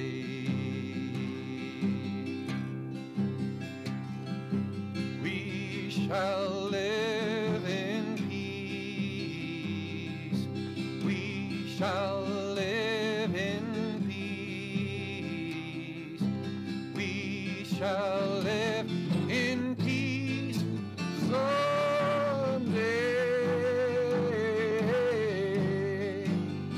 Oh, deep in my heart, I do believe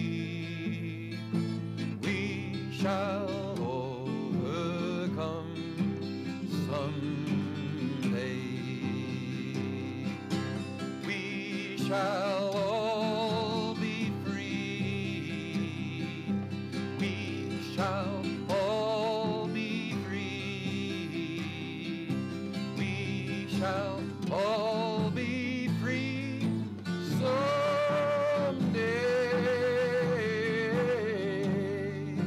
Oh, deep in my heart, I do believe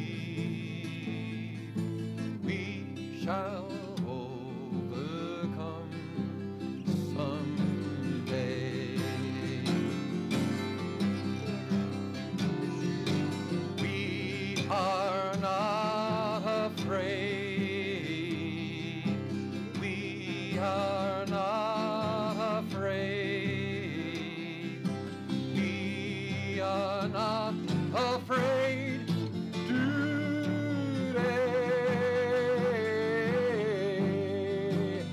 Oh, deep in my heart, I do believe we shall overcome someday.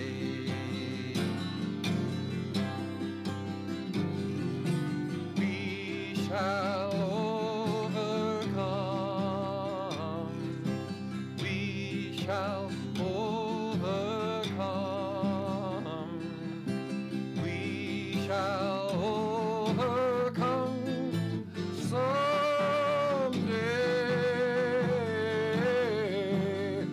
Oh, deep in my heart, I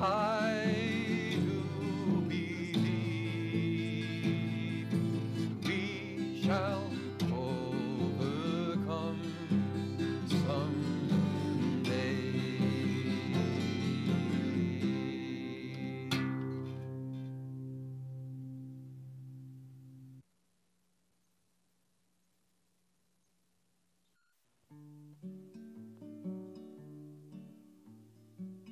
Hang me, oh, hang me, I'll be dead and gone. Hang me, oh, hang me, I'll be dead and gone.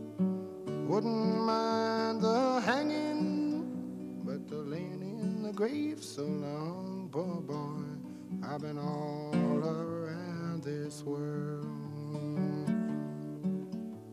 I've been all around Cape Girardeau, parts of Arkansas. All around Cape Girardeau, parts of Arkansas. Got so goddamn hungry, I could hide behind a straw. Poor boy, I've been all around this world. Went up on the mountain, there I made my stand. Went up on the mountain, there I made my stand. Rifle on my shoulder and a dagger in my hand. Poor boy, I've been all around this world. Hang me, oh, hang me, and I'll be dead and gone. Hang me, oh, hang me, and I'll be dead and gone. Wouldn't mind the hanging, but the laying in the grave so long. Poor boy, I've been all around this world.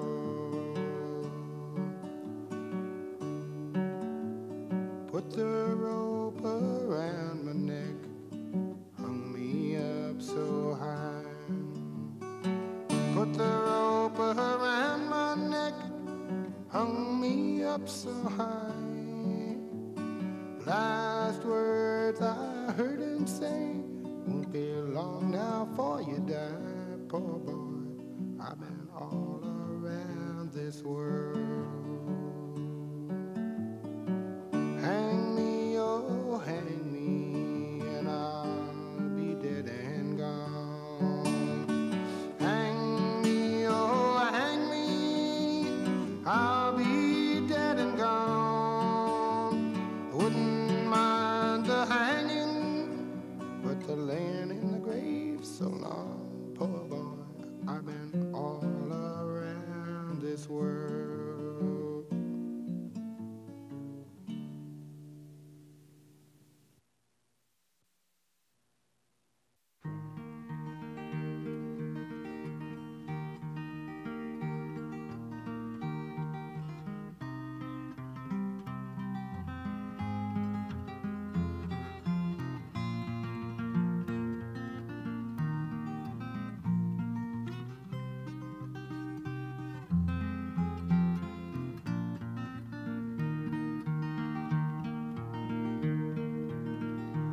There's no place in this world where I'll belong when I'm gone, and I won't know the right from the wrong when I'm gone, and you won't find me singing on this song when I'm gone.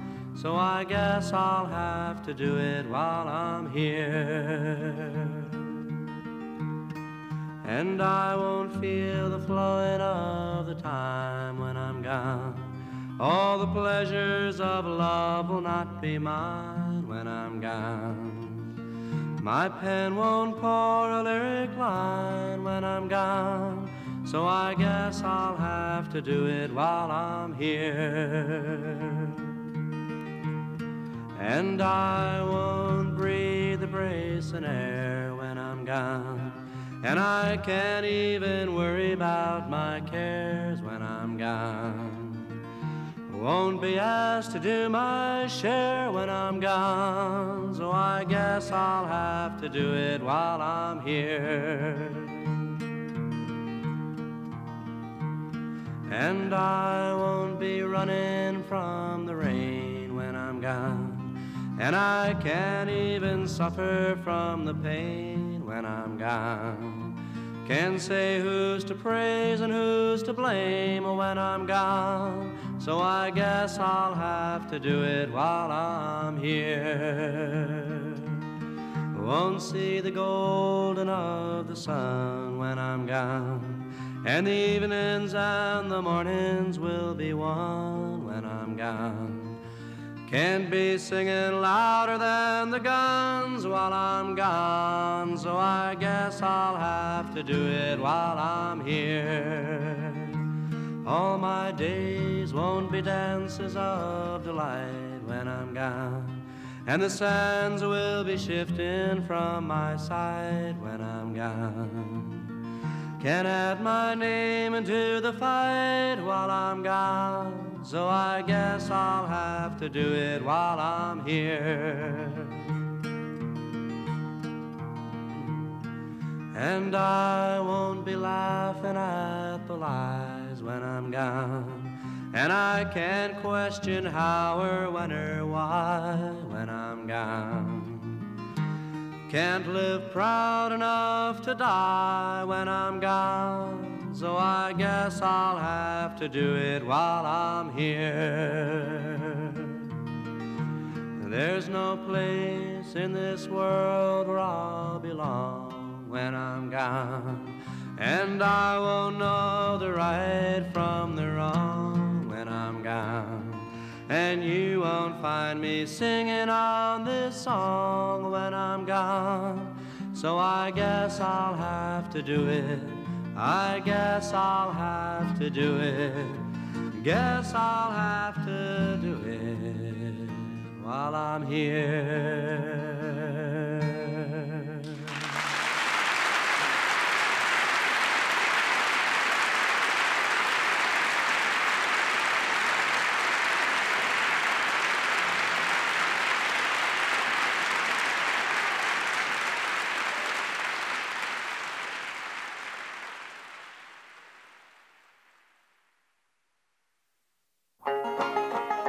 I've sung this song, but I'll sing it again, of the place that I lived on the wild windy plain.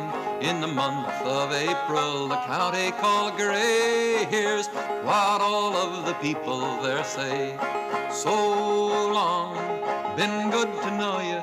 So long, been good to know you. So long, been good to know you. This dusty old dust is a-getting my home, and I got to be drifting along. Well, the dust storm came, it came like thunder, dusted us over, it covered us under, blocked out the traffic, it blocked out the sun, and straight for home all the people did run, singing so long, it's been good to know you. So long, it's been good to know you. So long, it's been good to know you. This dusty old dust is a-getting my home, and I got to be drifting along.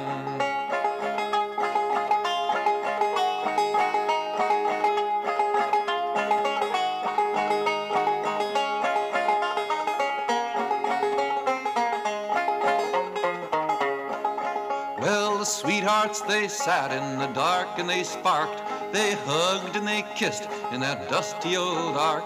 Sighed, they cried, they hugged and they kissed, but instead of marriage they were talking like this: honey, so long, been good to know you.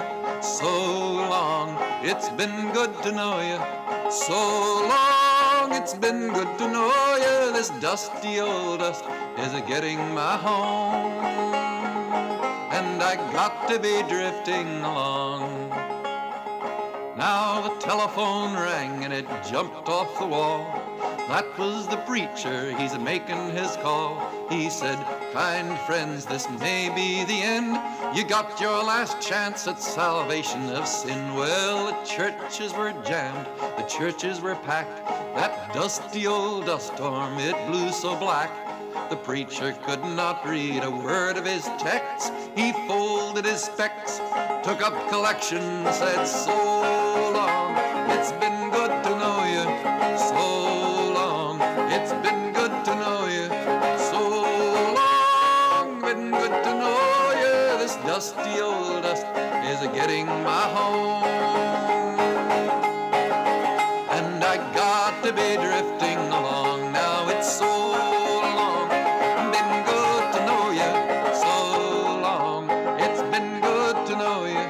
So long, been good to know you. The dusty old dust is getting my home. And I got to be drifting along.